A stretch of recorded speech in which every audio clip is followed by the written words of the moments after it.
நாம் தலைவணங்கி ஜெபம் செய்வோம். பரலோகபிதாவே, இந்த ஞாயிற்றுக்கிழமை காலை ஆராதனை வேலைக்காக நமக்கு நன்றி ஆண்டவரே. இம்மட்டுமாய் நீர் எங்களை தயவாகவும் மென்மையாகவும் எங்களை நடத்தி வருவதற்காக உமக்கு நன்றி செலுத்துகிறோம் ஆண்டவரே. எப்போதும் நாங்கள் உமக்கு நன்றியுள்ள இருதயத்தோடு வாழ உதவி செய்யும். இப்போதும் இந்த ஆராதனை வேலையை ஆசீர்வதியும். இந்த திருப்பிரசனத்தினால் எங்கள் ஒவ்வொருவரையும் நீரே ஆண்டு நடத்த வேண்டுமா வேண்டிக்கொள்கிறோம். உம்மை ஏற்ற விதமாக ஆராதிக்க எங்கள் ஒவ்வொருவருக்கும் உதவி செய்யும் ஆண்டவரே. இந்த திரு வார்த்தை தந்து எங்கள் ஒவ்வொருவரையும் இன்னும் அதிகமாய் சிட்சித்து சீர்படுத்தி உமக்கு நேராக எங்களை நடத்த வேண்டுமா வேண்டிக்கொள்கிறோம் ஆண்டவரே. தொடர்ந்து இந்த உம்முடைய மேஜைக்கு பங்கு கொள்ள எங்கள் ஒவ்வொருவரையும் தகுதிப்படுத்தும். மீட்பச்சரமாகிய இயேசு கிறிஸ்துவின் வேண்டிக்கொள்ளும் பரலோக பிதாவே, ஆமென். ஹல்லேலூயா. நாம் முதலாவது பாடலாக பாடலின் 110 நாம் பாடுவோம். பாடலின் 110 110 அல்லேலூயா துதி மகிமை என்ற பாடல். நம் ஆண்டவராய் இயேசு நமக்கு இந்த பூமியில் வாழ்ந்தபடி அவர் நமக்காக எல்லா காரியங்களிலையும் ஜெய கிறிஸ்துவாக முன் சென்று நமக்கு முன்மாதிரியாக வாழ்ந்து சென்றவர். அப்படிப்பட்ட ஆண்டவர் நம் சிலுவையை சுமக்கும்படியும் நமக்கு ஒரு அழைப்பை விடுத்த நம்முடைய ஆண்டவர். சிலுவை சுமக்காதவன் ஒரு சீஷன் சிலுவையை சுமக்க வேண்டும் என்பதையும் ஆண்டவர் வலியுறுத்தினது. அவரை சிலுவை சுமந்து உலகத்தில் அவரை பின்பற்றும் காரியங்கள், இந்த உலகத்தில் நம் ஃபேஸ் பண்ணுகிற பாடுகள், எல்லா காரியங்கள்லையும் அவர் நம்மளோடு துணை இருக்கிற நம்முடைய அன்பின் ஆண்டவர். அவரை உயர்த்தி அல்லேலூயா துதி மகிமை என்றும் இயேசுவுக்கே செலுத்திடுவோம் என்ற பாடலை இந்த பாடலை பாடுவோம்.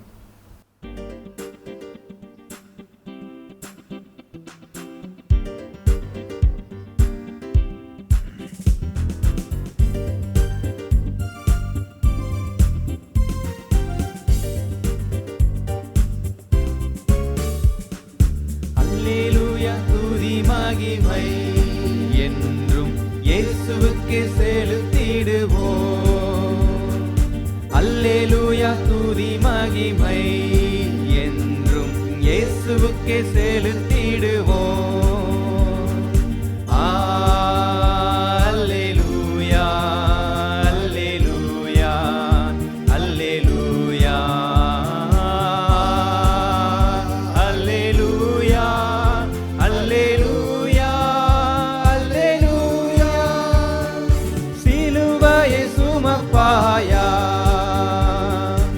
உலகத்தை வெறுப்பாயா. சிலுவையை சுமப்பாயா, உலகத்தை வெறுப்பாயா.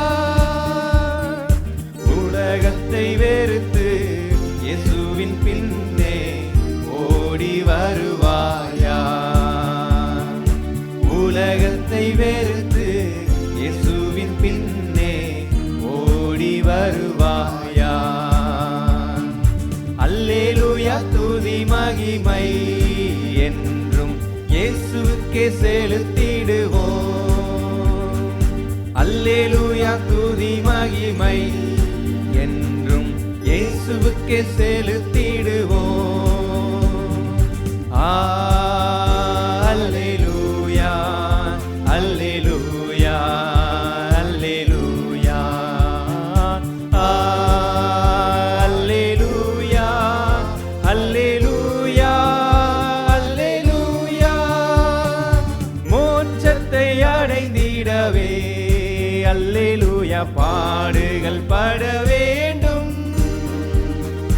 மோட்சத்தை அடைந்திடவே அல்லேலூயா பாடுகள் பட வேண்டும். பாடுகள் மத்தியில் பரமன் இயேசுவில் நிலைத்தே நிற்க வேண்டும். பாடுகள் மத்தியில் பரமன் இயேசுவில் நிலைத்தே நிற்க வேண்டும். அல்லேலூயா துதி மகிமை என்றும் இயேசுவுக்கே செலுத்திடுவோம்.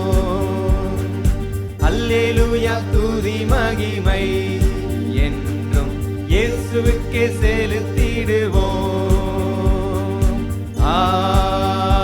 அல்லேலூயா அல்லேலூயா அல்லேலூயா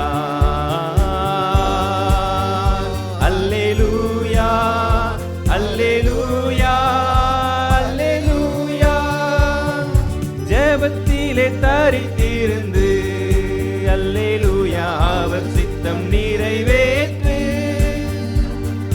ஜெபத்திலே தரித்திருந்து அல்லேலூயா அவர் சித்தம் நிறைவேற்று. பரியந்தம் அவரில் நிலை நிற்க பலனை பெற்றுக் கொள்ளு. முடிவு பரியந்தம் அவரில் நிலை நிற்க பலனை பெற்றுக் கொள்ளு. அல்லேலூயா துதி மகிமை என்றும் இயேசுவுக்கே செலுத்திடுவோம். அல்லேலூயா துதி மகிமை என்றும் இயேசுவுக்கே செலுத்திடுவோம். அல்லேலூயா அல்லேலூயா அல்லேலூயா அல்லேலூயா அல்லேலூயா அல்லேலூயா. சென்றவர் வந்திடுவார், அல்லேலூயா அழைத்தே சென்றிடுவார். சென்றவர் வந்திடுவார், அல்லேலூயா அழைத்தே சென்றிடுவார். அவருடன் செல்ல ஆயத்தமாவோம், அவருடன் வாழ்ந்திடவே. அவருடன் செல்ல ஆயத்தமாவோம், அவருடன் வாழ்ந்திடவே. அல்லேலூயா துதி மகிமை என்றும் இயேசுவுக்கே செலுத்திடுவோம்.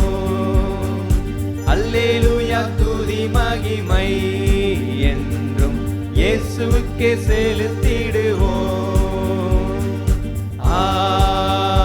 அல்லேலூயா அல்லேலூயா அல்லேலூயா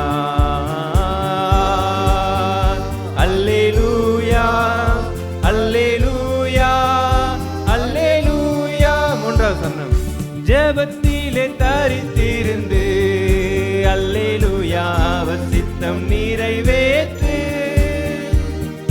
ஜெபத்திலே தரித்திருந்து அல்லேலூயா அவர் சித்தம் நிறைவேற்று. முடிவு பரியந்தம் அவரில் நிலை நிற்க பலனை பெற்றுக் கொள்ளு.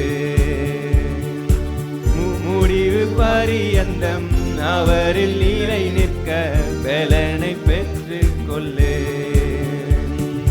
அல்லேலூயா துதி மகிமை என்றும் இயேசுவுக்கே செலுத்திடுவோம். அல்லேலூயா துதி மகிமை என்றும் இயேசுவுக்கே செலுத்திடுவோம். அல்லேலூயா அல்லேலூயா அல்லேலூயா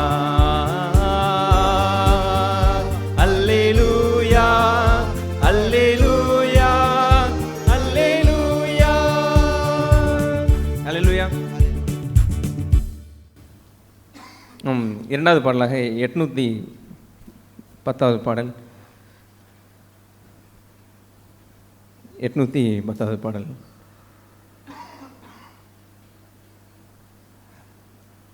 அருள்நாதர் நம்முடைய ஆண்டவர் இயேசுவின் நாமத்தில் நாம் ஒருமனமாய் உருகி அவரை கூடி அவரை தொழுது கொள்ளுகிற இந்த நேரத்திலும் ஆண்டவர் நம் நடுவில் எழுந்து நிற்பார். அப்படி அவரை துதிக்க, அவரை ஆராதிக்க, எந்த சூழ்நிலையில் எப்படிப்பட்ட நிலையில் இருந்தாலும் அவரிடத்தில் நம்மளால் வர முடியும். இதயம் நொறுங்கினவருக்கு அவர் ஆதரமாகவும், நோயினால் பாவத்தினால் நொந்தவருக்கு அவர் பரிகாரியாகவும், மாயையினால் மயங்கினோர் எத்தனையோ வாலிபர்களும் வெறும் மாயையினால் மயங்கி ஆண்டவருடைய அன்பை புரிந்து கொள்ளாமல் இருக்கும் பொழுதும் அவருடைய தேவ தயவு அவர்களை மனம் திரும்புதலுக்கு ஏதுவாக நடத்துகிறதா இருக்கிறது. அப்படிப்பட்ட நம்முடைய ஆண்டவர் நாமத்தில் கூடி வந்திருக்கிற நாம் அவர் நம் மத்தியில் இருப்பதை உணர்ந்து இந்த பாடல் வரிகளை உணர்ந்தவர்கள் இந்த பாடலை பாடுவோம்.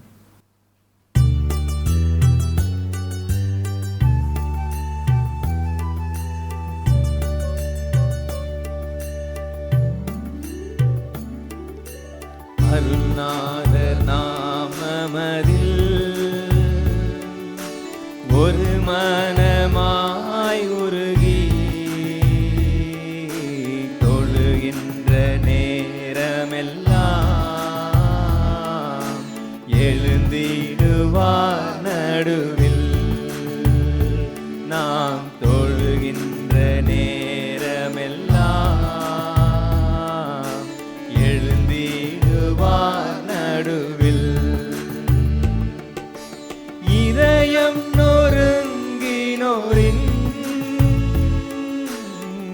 ஆதரவும் அவரே.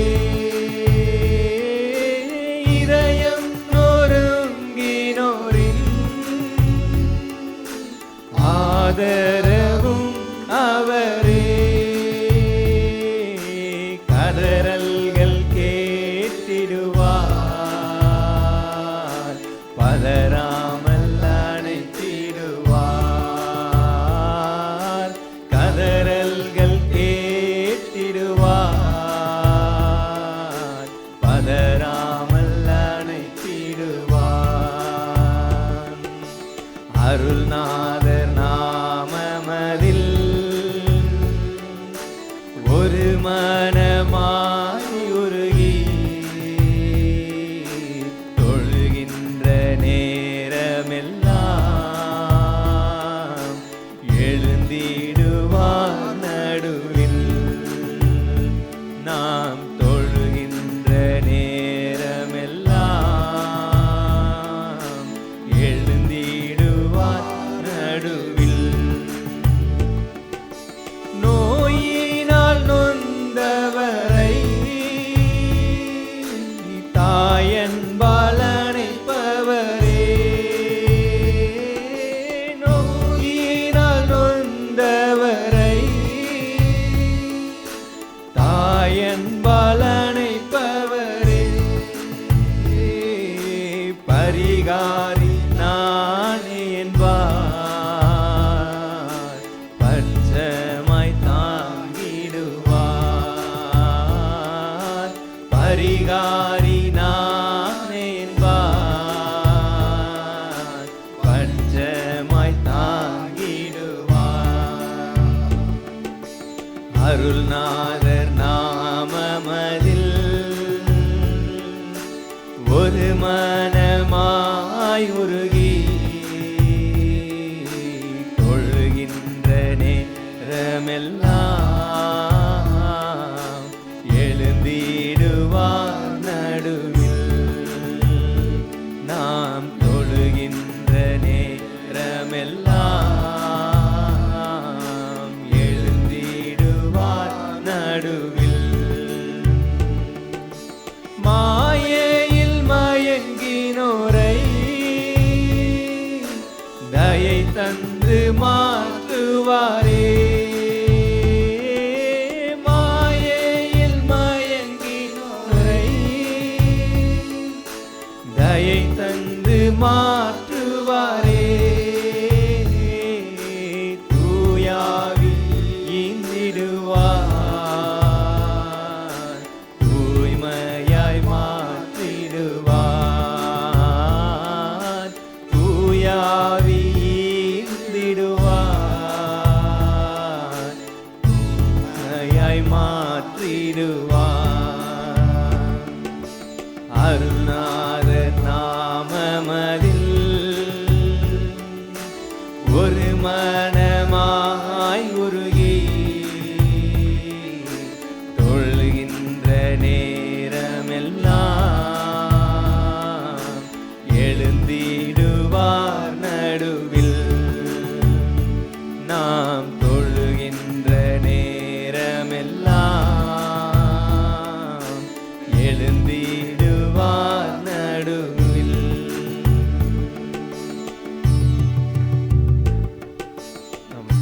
கடைசியாக 448வது பாடலை பாடுவோம்.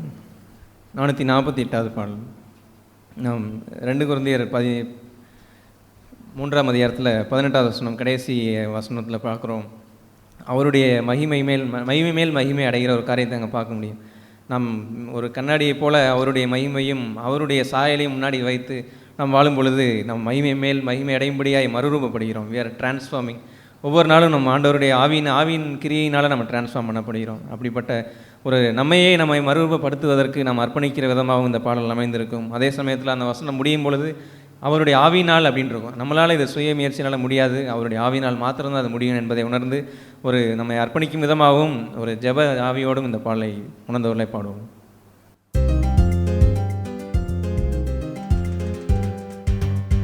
மகிமை மேல் மகிமை அடைந்திடுவே மறுரூபம் மானின் மனமதிலே மகிழ்ந்திடவே தரிசிக்கவே பரன்முகமே மகிமை மேல் மகிமை உந்தன் பாதம் என்னை பலியாய் உண்மை மனதுடன் ஒப்படைத்தேன் உந்தன் பாதம் என்னை பலியாய் உண்மை மனதுடன் ஒப்படைத்தேன் ஏற்று கொண்டருளும் தேவ வேலன் விளங்கும் தேற்றி உயிர்ப்பித்திடும் தம்மாவினா மகிமை மேல் மகிமை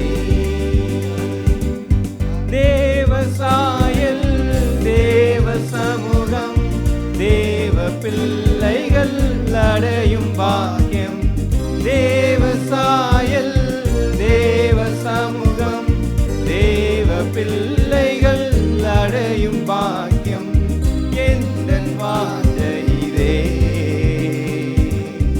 என்று சேர்ந்திடுவே என்னை நிரப்பிடுமே தம்மாவினா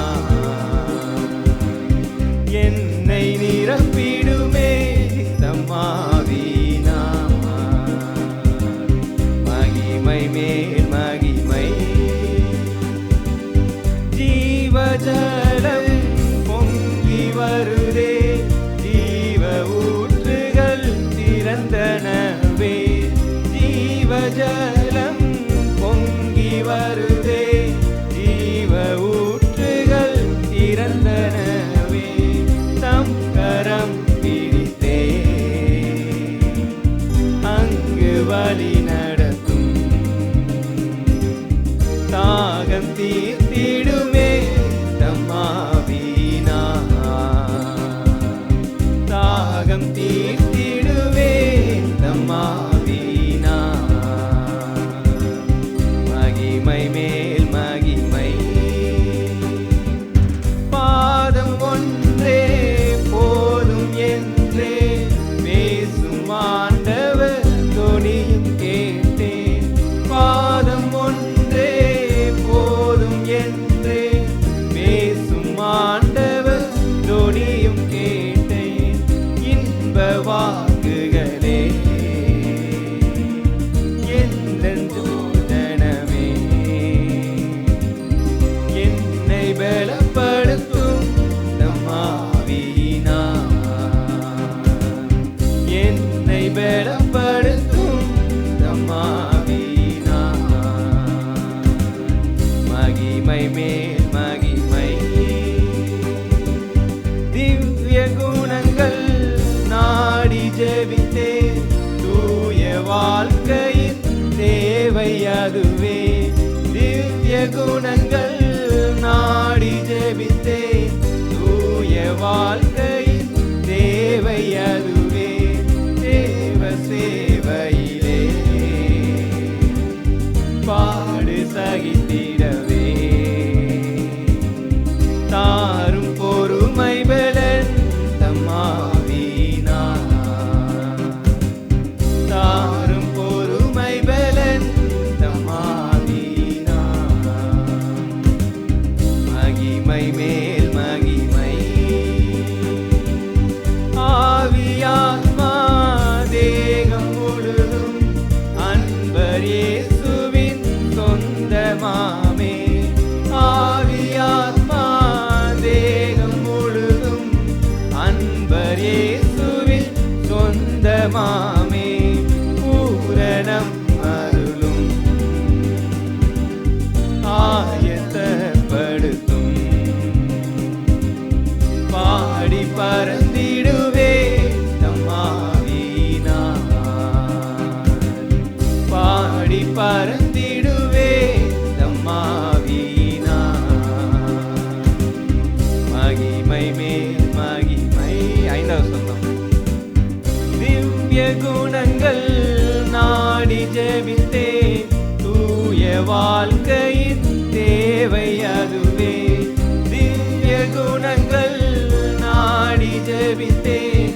தூய வாழ்க்கையின் தேவை அதுவே, தேவ சேவையிலே பாடு சகித்திடவே தாரும் பொறுமை பலன் தம்மாவினார். தாரும் பொறுமை பலன் தம்மாவினார். மகிமை மேல் மகிமை அடைந்திடுவே,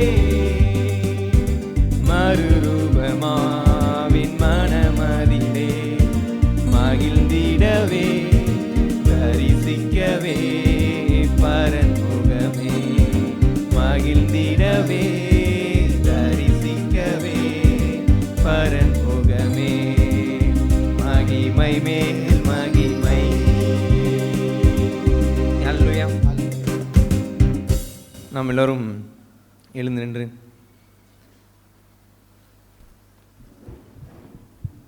நம் மத்தியில் வாசமாக இருக்கிற நம்முடைய ஆண்டவரையும் மட்டும் நம்மை நடத்தி வந்த நம்முடைய அன்பின் தகப்பனையும் நம் இரட்சகரையும் நம் மத்தியில் வாசமாக இருக்கிறார். அவரை உயர்த்தி இருதயத்தின் ஆழத்திலிருந்து இதுவரை கைவிடாதபடி, இதுவரை நம்மை மறுரூபப்படுத்தும்படி எவ்வளவாய் நம்ம இடத்துல பொறுத்து கொண்டு பொறுமையாக இருந்து நீடிய பொறுமையாய் நம்ம நடத்தி நம்மளை ஒருபோதும் குறைவுள்ளவன் என்று தள்ளாதபடி, பாவி என்று தள்ளாதபடி, ஒவ்வொரு தடவையும் நம்மளை கழுவி சாங்டிஃபை பண்ணி சுத்திகரித்து நம்மை அவர் பாதையில் நடத்துகிற ஒரு நல்ல இரட்சகராகவும் அன்புள்ள தகப்பனாகவும் நம்ம கூடவே இருக்கிறார். அப்படிப்பட்ட ஆண்டவரை நம்ம எல்லாரும் சேர்ந்து ஏகமாய் துதிகளையும் நன்றிகளையும் ஏறெடுப்போம். Thank you Lord Father, thank you Jesus. மட்டும் எங்களை நடத்தி ஆண்டவரே மகிமை மேல் மகிமை அடைய செய்யும்படியாக எங்களை நடத்தியிருக்கீங்களே, அதற்காக நன்றி ஆண்டவரே. தேவசாயலுக்கு ஒப்பாக நாங்கள் மாறும்படியாக எங்களுக்கு சூழ்நிலைகளை அனுமதிக்கிறீங்க. அந்த சூழ்நிலையில் மத்தியிலையும் ஆண்டவரே நாங்கள் ஒரு சம்டைம்ஸ் இடரும் பொழுதுமே கூட அதை திரும்பி எங்களை தூக்கி எடுத்து ஆண்டவரே மகிமை மேல் மகிமை அடையும்படி ஆண்டவரே நாங்கள் மறுரூபப்படும்படி you are helping us to transform oh Lord. ஒவ்வொரு காரியங்களிலும் நீர் எங்களை உள்ளான மனிதனும் புதிதாகும்படி ஆவியானவர் நீரே கிரியை செய்கிறீங்களே, அதற்காக நன்றி துதிக்கிறோம், ஸ்தோத்திரிக்கிறோம் ஆண்டவரே. ஒருபோதும் கைவிடாதபடி ஆண்டவரே முடிகிற ரத்தம் எங்களை சுத்திகரிக்கிறபடியால் நீர் எங்களை சகோதரன் என்று கூப்பிட வெட்கப்படுவதில்லை. அதற்காக நன்றி ஆண்டவரே, துதிக்கிறோம், ஸ்தோத்திரிக்கிறோம். Thank you Lord Father, praise you for your goodness in our Jesus. Thank you Father, thank you Lord Jesus, thank you. உள்ளம் ஆனந்த கீதத்திலே வெள்ளமாகவே பாய்கின்றதே, உள்ளம் ஆனந்த கீதத்திலே வெள்ளமாகவே பாய்கின்றதே, எந்த ஆத்துமநேசரையே என்றும் வாழ்த்தியே பாடிடுவே, எந்த ஆத்துமநேசரையே என்றும் வாழ்த்தியே பாடிடுவே, உள்ளம் ஆனந்த கீதத்திலே. நம்ம எல்லோரும் சுருக்கமாய் நம் ஆண்டவருக்கு துதிகளையும் நன்றிகளையும் ஏறெடுப்போம். 1 Corinthians 11 அதிகாரத்தில் நாம் வழக்கம்போல் நாம் வசிக்கின்ற அந்த பகுதியிலே நான் உங்களுக்கு ஒப்புவித்ததை கர்த்தரிடத்திலே பெற்றுக்கொண்டேன். என்னவெனில், கர்த்தர் இயேசு தாம் காட்டி கொடுக்கப்பட்ட அன்று ராத்திரியிலே அவர் அப்பத்தை எடுத்து ஸ்தோத்திரம் பண்ணி அதை பிட்டு, நீங்கள் வாங்கி புசியுங்கள், இது உங்களுக்காக பிற்கப்படுகிற என்னுடைய சரீரமாக இருக்கிறது, என்னை நினைவு கூறும்படி இதை செய்யுங்கள் என்றார். எனவே நாம் ஒரு அப்பம் இருக்கிற ஆராதனை என்று ஒரு வரும்பொழுது அதில் பங்கு பெறுகிறவர்கள் யாராக இருக்க வேண்டும் என்றால், வாட் இ கிவ்ஸ் நமக்கு கொடுப்பதை இது வாங்கி புசியுங்கள் என்று சொல்கின்ற ஒரு பகுதியை உடையவர்களாக இருக்க வேண்டும். அவர்தான் கொடுக்கிறார் என்ற உணர்வு வைத்திருக்க வேண்டும். ஒருவேளை கன்வீனியன்ட் சேக்காய் நாம் அந்த ரசத்தை நாம் அந்த ஒருவருக்காக நாம் கொண்டு வந்து கொடுக்கலாம். பட் அட்லீஸ்ட் குறைந்தபட்சம் நாம வந்து அதை அப்பம் இருக்கும் பொழுது it is God who offers it, தேவன் நமக்கு அதை பங்கு வைத்து தருகிறார் என்ற உணர்வை நாம் பெற்றிருந்திருக்க வேண்டும். அவர் கொடுக்கிற அப்பம் தன்னுடைய மெயின் கேரக்டர், அந்த இயேசுனுடைய அவருடைய அந்த கிறிஸ்துனுடைய முக்கியமான ஒரு பகுதி என்னவென்று அதை சொல்லி காட்டுகிறார். பிற்கப்படுகிற ஒரு அப்பம், it is broken for you, உங்களுக்காக பிற்கப்படுகின்ற இயேசு அதை பிட்டு அதை வாங்கி புசிக்கும்படி சொன்னார். அதாவது த புரோக்கன்னஸ், நொறுங்குண்ட அந்த ஜீவியத்தை we also should have that, அதை வாழ்க்கையிலே அனுபவித்து வாழ வேண்டும்.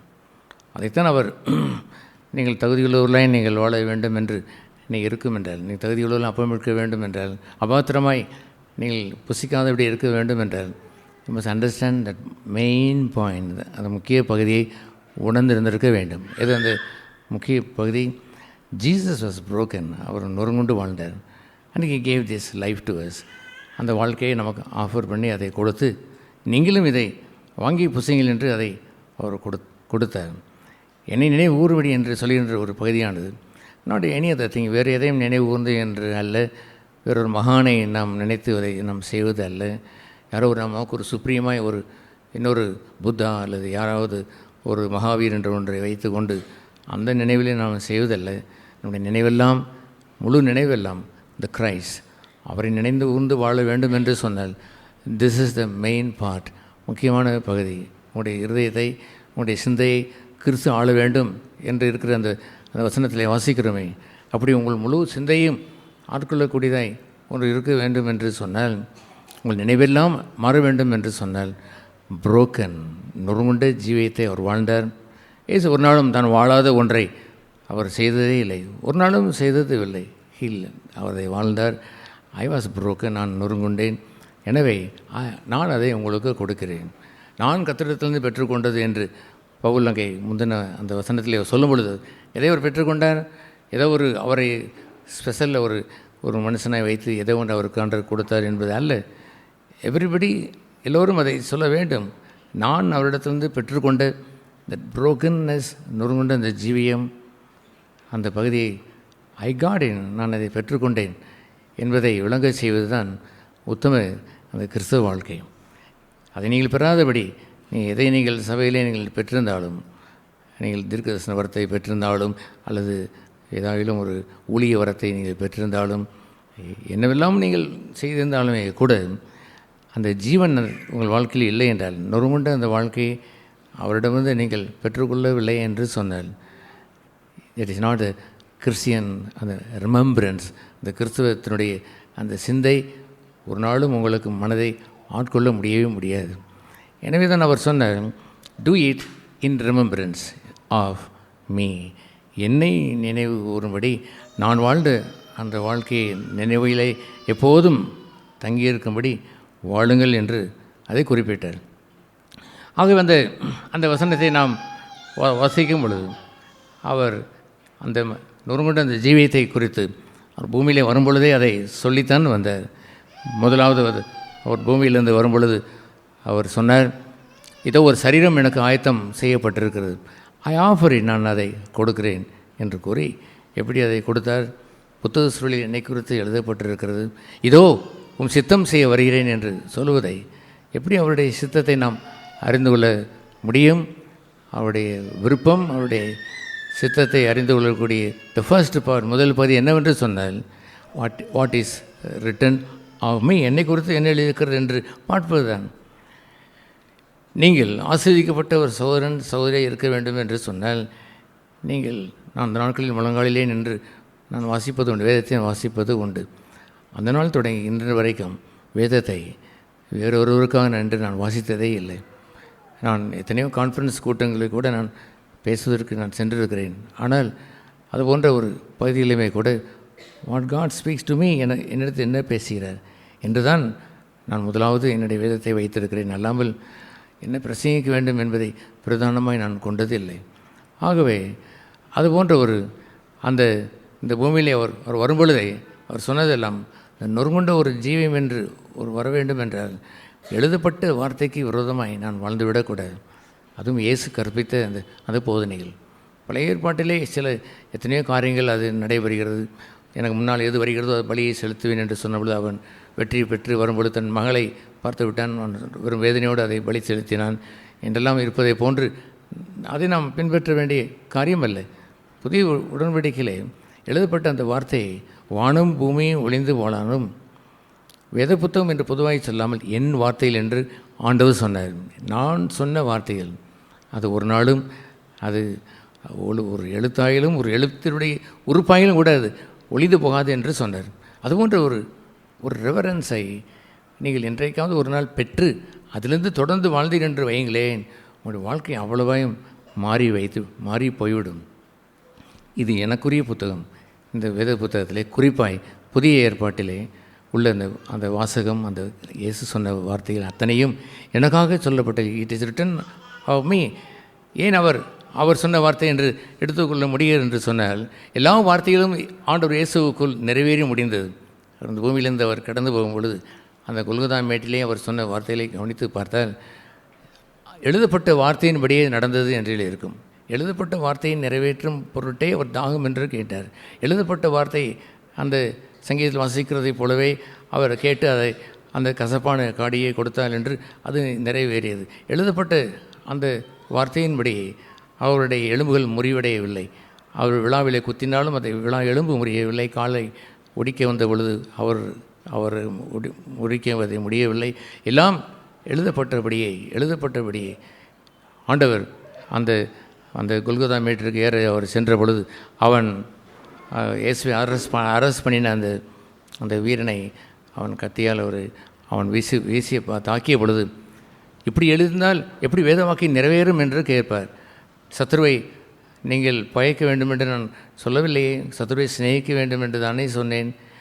நீதானே எங்கள் ஒரு பட்டயம் கொடுத்தீர் என்று ஒருவேளை கேட்டிருந்தால், நாட் டு அஃபண்ட் தம், அவர்களை தாக்குவதற்கு அல்ல, மேபி சம் டிஃபென்ஸ் தேட், அதுவும் உங்கள் சொந்த ஜீவனை பாதுகாப்பதற்கு என்று அல்ல, to defend God on your behalf. உங்களை நிமித்தம் ஆண்டவருடைய நாமத்திற்கு உள்ள தூசணத்தை நீங்கள் அதை அரஸ்ட் பண்ணுவதற்கு வைத்திருந்திருக்க வேண்டும். அதை நீங்கள் கர்த்தருடைய வழியை விட்டு விலகாதிருப்பதற்குரிய ஒரு பாதையிலே நீங்கள் எழுந்து நின்று தைரியமாய் பேசிக்கொள்கிற அந்த வார்த்தையின் மூலம் you must defend God's word. கர்த்தருடைய வார்த்தையை அல்லது சத்தியத்தை நீங்கள் பாதுகாத்திருந்திருக்க வேண்டும். It is like that. அதுபோலவே defending not for myself, என்னுடைய ஒப்புவிக்கப்பட்ட அந்த பரிசுத்த ஆவியானவரை அதை பாதுகாத்து கொள்வதற்கு போராடி அதை தடுத்திருந்ததற்கு தான் அந்த பட்டயத்தை கொடுத்தார். அல்லாமல் நாட் அஃபெண்ட் தம், யாரையும் தாக்குவதற்கு அல்ல. இவர் டங், உடைய நாக்கை எந்த மனுஷனோட மாம்சத்தோடு இரத்தத்தோடும் எனக்கு போராட்டம் இல்லை என்று சொல்லி முடிவு செய்திருக்க வேண்டும். அதில் நாம் வளர்ந்து வந்திருந்திருக்க வேண்டும். நான் போராடுவதெல்லாம் நல்ல போராட்டம் தான் போராடுவேன், அல்லாமல் 100 போராட்டம் உலகம் வாழ்கிறதே, அந்த மாம்சத்தையும் இரத்தத்தையும் போராடுகின்ற ஒரு போராட்டம் ஐ நெவர் டூ தேன், ஒரு நாளும் செய்வதில்லை. ஒரு சிறிய வாக்குத்தத்தம் வந்தால் கூட I must skip it of, அதை தள்ளிவிட வைத்துவிட வேண்டும். I will never enter into வாக்குத்தத்தம், அதில் நான் உள்ளே பிரவேசிப்பதில்லை. பட் சம்படி யாரோ ஒரு உள்ளே நுழைந்தார் என்று சொன்னால் யூ மஸ்ட் திங்க் அபவுட் தேன். அதை கனப்பொழியில் யோசித்து பார்த்து, திஸ் இஸ் சம்திங், போராடுகிற ஒரு இடத்தை போல் என்னை அந்த போராடுகிற வளையத்திற்குள் இழுக்கிறது என்று அறிந்து ஸ்டாப் இட், நிறுத்திக்கொள்ள வேண்டும். அல்லேலூயா. அதுபோன்ற ஒரு அற்புதமான ஒரு வாழ்க்கையை நாம் பூமியில் பெற்றிருப்பது ஒரு பாக்கியம் இல்லையா? இந்த உலகத்தாரம் முழுவதும் அவருடைய சிந்தை வாழ்க்கையிலே பெரிய பெரிய போராட்டங்கள் நடந்து கொண்டே இருக்கிறது. டு சம்படி, யாரோ ஒருவர் மீது, யாரோ ஒருவரை விட தாங்கள் பெரியவராய் காட்டுவதற்கு, அவர்கள் ஜெயித்து வாழ்வதற்கு, தங்களுடைய கிறிஸ்துவுக்கென்று ஜெயித்து வாழ்கின்ற வாழ்க்கை அல்ல, இவர்கள் ஜெயித்து தங்களை மேன்மைப்படுத்துவதற்கென்று தெர் இஸ் அ வார் தேர். அங்கே ஒரு போராட்டத்தை அவர்கள் போராடி கொண்டு தான் இருக்கிறார்கள். ஸ்டாப் இட், அதையெல்லாம் நிறுத்திவிட்டு உங்களுடைய சிந்தையெல்லாம், உங்களுடைய நினைவெல்லாம் நல்ல போராட்டம் என்று இருப்பதற்காகவே காட் செட், ஆண்டவர் சொன்னார், ஹேவ் ஒன் சோர்டு, ஒரு பட்டயத்தை வைத்துக்கொள் என்று சொன்னார். பட் பீப்புள் அநேக ஜனங்கள் when God's name comes, கர்த்தருடைய நாமம் என்று ஒன்று வரும்பொழுது they won't bother about it. கர்த்தருடைய நாமம் எவ்வளோ சீரழிந்தால் என்ன என்று விட்டுவிடுவார்கள். அவர்களுடைய பெயர் ஏதாவது கொஞ்சம் பாதிக்கப்பட்டால், அவர் கௌரவம் பாதிக்கப்பட்டால் they will take that sword, அந்த சோடை எடுத்து போராடுவார்கள். இவர்கள் எதற்கு ஆண்டவர் கொடுத்தார் என்பதை கூட மறந்துவிட்டு தங்களுக்காகவும் தங்களுடைய பெயருக்காகவும் புகழுக்காகவும் போராடுகின்ற மக்களாய் அதை இருந்து விடக்கூடாது. இஃப் யூ டூ தேன், அப்படியெல்லாம் நாம் செய்வோம் என்று சொன்னால் we cannot be broken. நொறுங்குண்ட வாழ்க்கை நாம் வாழ இயலாது. நொறுங்குண்டு வாழ்கின்ற அந்த பகுதியை ஆண்டவர் நமக்கு எப்படி கற்றுக் கொடுத்தார்? இந்த பூமியில் வரும் பொழுதே, இந்த பூமியில் அவர் அஸ் அ பாடி, ஒரு நம்ம போல் ஒரு சரீரம் உடையவராய் வந்த பொழுதே அவர் என்ன முடிவெடுத்தார்? அந்த எபிரேயர் 10ஆம் அதிகாரத்தில் வாசிக்கிறோம், காணிக்கையே அல்ல, ஈவன் டைத், அந்த நாட்களிலிருந்து உங்களுடைய டைத்தியம் அல்ல, அல்லது வேறு எதையும் அல்ல, அதெல்லாம் ஆண்டவருக்கு மனப்பூர்வமாக நீங்கள் மனம் உவந்து கொடுக்கிற பகுதி என்று புதிய உடன்படிக்கையிலே மாற்றி எழுதி வைத்து விட்டார். எதை செய்தாலும் நீங்கள் 10% கொடுத்தாலும் மனப்பூர்வமாக கொடுங்கள், 5% கொடுத்தாலும் மனப்பூர்வமாக கொடுங்கள். கொடுப்பது என்று சொல்வது விரித்து வைத்து பேசினார். எல்லாவற்றையும் கொடுக்கிற என்ற இடத்திலே வைத்தார். நல்ல சமாரியன் என்று வருகிற அவன் அவன் அந்த அடிபட்டவனுக்கும் அவன் கொடுக்கத்தான் செய்கிறான். அதை தாண்டி சென்றவன் அந்த 10% வாங்கின்ற ஒரு ஆசாரியன் தான் நாங்கள் முன்னால் போகிறான். ஏன் நீ கொடுத்தான் என்று அவன் கேட்க அவனால் முடியாது. அதுவும் கூட இட்ஸ் கிவிங். உங்களுடைய அந்த 58வது அந்த ஏசாயாவில் வாசிக்கும் பொழுது உங்களுடைய உறவினர்களுக்கு உங்களை ஒழித்து கொள்ளார்கள். அவன் வருகிறான், அவன் கொஞ்சம் குறைவுள்ளவன், நம்மிடத்தில் காசு கேட்பானோ என்று ஒழித்து கொண்டால், அப்படி இருந்துவிட்டு நீங்கள் உபவாசம் செய்வதை அது உகந்த உபவாசம் அல்ல. அவனுக்கு கொடுத்திருக்க வேண்டும். ஏழைக்கு கொடுப்பது கர்த்தருக்கு கொடுத்ததை போல் இருக்கிறது என்றும் எழுதியிருக்கிறது. ஸோ த ஆஃபரிங் கொடுக்குது என்று சொல்வதை சில பாஸ்டர்மார்கள் அனைத்தையும் தங்களுக்கே கொடுக்க வேண்டும் என்பதை போல் ஒரு பெரிய லிஸ்ட்டே ஓட கவரில் அடித்து 1 2 3 4 5 என்று போட்டால் எங்கேயும் நீங்கள் சென்று விட முடியாது. It is ஃபென்ஸ்ட் around you. உங்களை சுற்றி வைத்து எழுதி வைத்து விடுவார்கள். Not than. Jesus never father about them. அதை குறித்து பெரிதாக ஒன்றையும் எண்ணுவதில்லை. உங்களுக்கு ஆஸ்பத்திரி செலவு வந்து விட்டது என்று சொன்னால் அடடே 10% கொடுத்து விட்டு போ என்று அவர் சொல்லுவார்.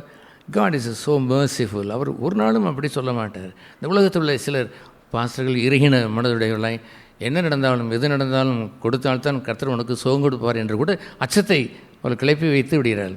இன்னும் I don't serve such a rude, கடினமான ஒரு தேவனை நான் ஆராதிக்கிறேன். He is a so loving God. அவருக்கு என் முழுமையும் ஆராதிக்கின்றது. ஆஃபரிங் மை ஹோல் பாடி, அதைத்தான் விரும்புகிறார். What God wants from you, இது என்னத்தை அவர் விரும்புகிறார்? Not your money brother, not your money sister. உங்களுடைய 10% நமக்கு சபையில் கேட்டதும் இல்லையே. முழு இருதயமாய் உங்களுடைய முழு சரீரத்தை ஒப்பு கொடுத்து விட்டீர்கள் என்று சொன்னார். என்னுடைய எல்லாமும் கர்த்தருடைய வேல்தான். ஆகவே இது என்னுடைய பணம், எப்படியும் செலவழிப்பேன் என்று கூட என்னால் செலவழித்து விட இயலாது. நான் என்னுடைய ஆடம்பரத்திற்காக செலவழிக்கிறேனா அல்லது என்னுடைய சொந்த இச்சையை நிறைவேற்றுவதற்கு செலவழிக்கிறேன் என்பதை கூட ஆண்டவர் எனக்கு உணர்த்தும் பொழுது அவன் தன்னை ஒப்பு கொடுத்தவனுக்கு தான் உணர்த்துவார். நோ, திஸ் இஸ் காட்ஸ் மணி, தேவனுடைய பணம். கொஞ்சம் பணம் போய்விட்டது, ஒருவன் ஏமாற்றி விட்டான் என்று ஒரு பையன் சிரித்து கொண்டே என்னிடத்தில் அவன் சொன்னான். He is a good Christian, நல்ல கிறிஸ்தவனாக இருந்தாலும் I have to teach him ஒன்றை போதிக்க வேண்டியிருந்தது. This is ridiculous. நீங்கள் சம்பாதிக்கிறேன், இது என் பணம், எப்படி வேணாலும் அவன் ஏமாற்றி வேணால் போட்டும் என்று எளிதாக சொல்கிறீர்களே. இட் இஸ் காட்ஸ் மணி, தேவனுடைய பணம். யாருக்கு அந்த எண்ணம் உண்டாகும்? தோஸ் ஆஃபர்ட் தெம்செல்வ்ஸ், தங்களை சரீரத்தையே ஜீவபலியாக ஒப்பு கொடுத்து விட்டான் என்று சொன்னால் எவ்ரிதிங் இஸ் ஆஃப் காட், எல்லாமே கர்த்தருக்குரியதான். இப்படி எதை நாம் ஒப்புவிக்க வேண்டும்? உங்களுடைய ஆவி, உங்களுடைய ஆத்மா, உங்களுடைய சரீரத்தை உயிருள்ள பலியாய் ஜீவ பலியாய் ஒப்பு கொடுங்கள். இதுவே அவரை ஆராதிக்கின்ற அந்த புத்தியுள்ள ஆராதனை என்று ரோமர் 12 வாசிக்கிறோமே. ஆஃபரிங் டு கம்ப்ளீட்லி டோட்டலி கொடுக்கிற ஒரு வாழ்க்கையை தான் ஜீசஸ் லீவ்டே. அந்த ஆண்டவர் இயேசு அதை வாழ்ந்தார். எனவே அவர் எதை வைத்து அதை அவர் சொன்னார், எழுதப்பட்ட அந்த வசனத்தை வைத்து அதை அவர் கூறினார்.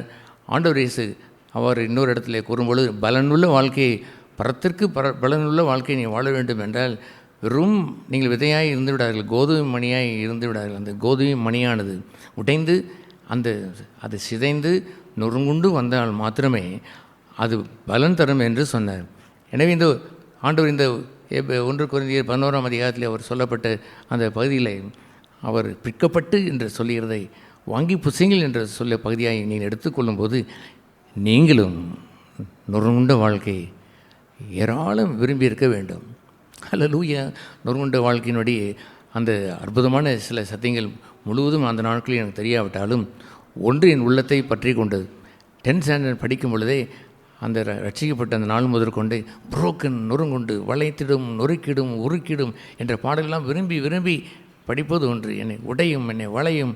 அட்டேங்கப்பா, அங்கே சில பாஸ்டர்மார்கள் சொல்கிறதை கூட அதை நம்பி அதை எப்படியாவது நான் உடையவிட்டால் போதும் என்று, அதோ கர்த்தர் அங்கே உடைத்து கொண்டிருக்கிறார், பின்னால் இருக்கிற சகோதரர்களை உடைத்து கொண்டிருக்கிறார், முன்னால் இருக்கிற சகோதரரை உடைத்து கொண்டிருக்கிறார், இது கர்த்தர் வந்து விட்டார், உடையங்களை உடைக்கிறார் சொன்னால் அது ஆர்ப்பரிப்பு.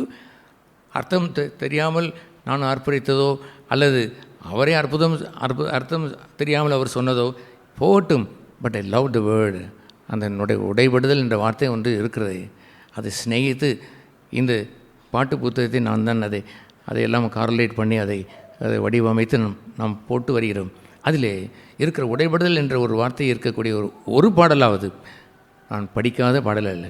அத்தனையும் மாறி மாறி திரும்ப திரும்ப என்னுடைய ஜீவிய காலமெல்லாம் இந்த 55 இயர்ஸ் 55 அந்த வருடங்கள், குறிப்பாய் இந்த சிலுவையின் பாதை என்று வருகிற அந்த 45 வருடங்களாய் எனக்கு உதவி செய்த பாடல்கள் எல்லாம் அந்த நொறுங்குண்ட அந்த பாடல்களை அவ்வளவா என்னை நேசித்து நான் பாடுவதுண்டு.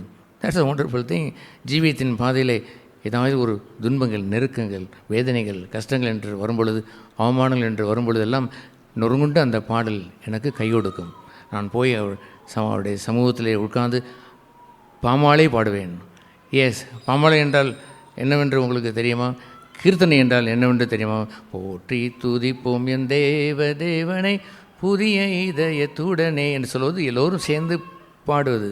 அது அப்படி இருப்பது கீர்த்தனை, சபையோடு சேர்ந்து பாடுவது. பாமாலை என்று சொன்னால் நானும் தேவனும் என்ற இடத்திலே பார்ப்பது. இயேசு அதிகமாக பிடித்ததெல்லாம் கீர்த்தனையை விட பாமாலை விரும்பினார். ஆகவேதான் அவர் பாடுகளுக்குள் பிரவேசிப்பதற்கு முன்பாக என்ன செய்தார் என்பதை திரைவிளக்கி அந்த கெத்செமனேயை காட்டுகிறது. அவர் பாமாலை பாடி சென்றார். அவர் தனக்கும் தேவனுக்கும் நடக்கப் போகிற ஒரு பகுதியை எண்ணி உள்ளம் உடைந்து, நாம் கெத்செமனே அங்கே உயரத்துக்கு ஏற வேண்டும் என்று அதை அறிந்தவராய் நொறுங்குண்டு வாழ்கின்ற அந்த வாழ்க்கையை எப்பொழுதெல்லாம் கஷ்ட நேரத்தில் வந்ததோ அப்பொழுதெல்லாம் தானும் தேவனும் என்ற இடத்தில் வைத்து வாழ்ந்தாரே, அங்கே தான் உடைவிடுதல் சம்பவிக்க வேண்டும். Not in among the people, ஜனங்களின் மத்தியிலே இருந்து விடக்கூடாது. நோபடி ஷுட் சே தேர். ஒருவரும் நீங்கள் சொல்லிவிடக்கூடாது, இந்த சகோதரி என்னை உடைக்கிறாள், அந்த சகோதரன் எனக்கு இவனை உடைத்து கொண்டிருக்கிறான். ஒருவரும் சொல்லிவிடாதுங்கள். கேசன் ஒரு சூழ்நிலை என்று வரும்பொழுது நானும் என் தேவனும் இருக்கிற ஒரு பகுதி இருக்கிறதே, அங்கே தான் ஒரு மனுஷன் உடைபட முடியும். நாட் மை வில், என் சித்தம் அல்ல, உம் சித்தம் ஆக கடவுள் என்று சொல்கிறானே, அந்த தனிப்பட்ட உறவில்தான் அவன் உடைபட முடியும். எனவே ஆண்டவர் இயேசு புத்தக சொல்லி என்று அவர் சொன்ன பொழுது அந்த வார்த்தை மாம்சமாய் என்று அந்த வாசிக்கிற யோவான் 1ஆம் அதிகாரத்திலே போலவே the word became flesh there, மாம்சமாய் மாறிவிட்டது. அந்த வேர்டு அவருக்குள் ஜீரணமாகி எழுதப்பட்ட வார்த்தையில் அத்தனையும் நிறைவேறி அவர் கெத்செமனேயினுடைய கடைசி பகுதியில் நின்று கொண்டு அவரின் ஆவியை உம்மிடத்தில் ஒப்படைக்கிறேன் என்று கூறி எல்லாம் முடிந்தது என்று அவர் சொன்னாரே. He fulfilled all the word. வார்த்தை முழுவதும் நிறைவேற்றினார். வாய் திறந்து பேசத் தொடங்கின அந்த மலை பிரசங்கத்தில் அவர் எப்படி அவர் சொன்னார், நியாய பிரமாணத்தை அழிக்க வந்தேன், என்ன பேசிக் கொண்டிருக்கிறீர்கள் பரிசேயர்களே, என்னை சூழ நின்று கொண்டு இவன் நியாயத்துக்கு பிரமாணத்துக்கு விரோதமாய் பேசுகிறான் என்று எண்ணிக்கொண்டிருக்கிறீர்களே, நியாய பிரமாணத்தை அழிக்க வந்தேன், நியாய பிரமாணத்தை நிறைவேற்ற வந்தேன். ஒரு மனுஷன் அவன் தன்னுடைய இருதயத்திலே இச்சையே இல்லாதபடி, காம இச்சை இல்லாதபடி அவன் வாழ்ந்தால் அந்த காம இச்சையின்படி வாழாத ஒரு வாழ்க்கை பெரிய பாத்திரம். அந்த சிறிய பாத்திரம் என்னவென்று தெரியுமா? விபச்சாரம் செய்யாதிருப்பாயாக என்பதுதான். விபச்சாரம் செய்யாதிருப்பாயாக என்ற வார்த்தை அந்த இருதயத்திலே இச்சிக்காத விபச்சாரம் செய்யாத வாழ்க்கைக்குள் அடங்கிவிட்டதா? எஸ், நியாயப்பிரமாணத்தை நிறைவேற்றியவன் யாராக இருக்கக்கூடும்? ஒருவன் தான் விபச்சாரமே செய்ததில்லை என்று சொல்கின்ற வெளிப்பிரகாரத்தை பேசிக்கொண்டு திரிகிறானே, அவன் அல்ல. சிறிய அந்த பகுதியிலையும் அந்த இருதயத்திலே விபச்சாரம் நடக்காதபடி பாதுகாத்து கொள்ளும் பொழுது தட்ஸ் அ பிக் வெசல், ஒரு பெரிய பாத்திரம். அந்த பெரிய பாத்திரத்தில் இந்த சின்ன பாத்திரம் விபச்சாரம் செய்யாதிருப்ப பாத்திரம் அடங்கிவிட்டதே. அல்லேலூயா. அதுபோல் ஆண்டவர் எப்பொழுதுமே to fulfil the word of God, தனக்கு நேரிட்டு ஒரு சமயம் வரும்பொழுதெல்லாம் அதை நிறைவேற்ற வேண்டும் என்று ஒரு ஆவல் கொண்டவர். தற்செயலாய் நடந்தது போன்ற அந்த காதை வெட்டுகிற சம்பவம் ஏற்பட்டாலும் இப்படி செய்தால் எப்படி வேதவாக்கி நிறைவேறும்? சத்துருவை சிநேகிக்க வேண்டும் என்று நேரம் வந்துவிட்டதே, பப்ளிக்காக எல்லோரும் காணும்படியான ஒரு செயல் வந்துவிட்டது. என்னுடைய 30 வருட காலம் நாசரேத்தூரில் அப்படித்தான் வாழ்ந்தேன். அது மறைவான ஒரு ஜீவியம். இப்பொழுது பப்ளிக்காக எல்லோரும் பார்க்குற ஒரு நேரம் வந்திருக்கிறது. இந்த நேரத்தில் போய் வேத புத்தகம் எப்படி நிறைவேறும், என் வார்த்தை எனக்கு நிறைவேற வேண்டாமா? பகிரங்கமாய் நான் அவமானப்படுத்தப்பட்டு நான் பகிரங்கமாய் கைது செய்யப்படுகின்ற நேரத்திலே நீ இடையூறு செய்து விட்டாய், பட்டயத்தை எடுத்து உரையில் போடு என்று சொன்னார். That is not for the offence, யாரையும் தாக்குவதற்கு அல்ல என்று சொன்னார். பட்டயத்தை உரையிலே போட்டிருக்க வேண்டும், ஒருவரையும் தாக்குவதற்கு அல்ல என்பதை அறிந்து பட்டயத்தில் உரையிலே போட்டுவிட்டு let it happen to me, எனக்கு அது சம்பவிக்க வேண்டும் என்று நிராகதியாக அவன் தன்னை நிறுத்தியிருக்க வேண்டும். அது தேவ சித்தம் என்று அறிந்து பிதாவின் சித்தப்படி பிதா தந்தை எனக்கு பாத்திரம் என்று உணர்ந்து அந்த பாதையில் அவன் ஒப்பு கொடுத்திருக்க வேண்டும்.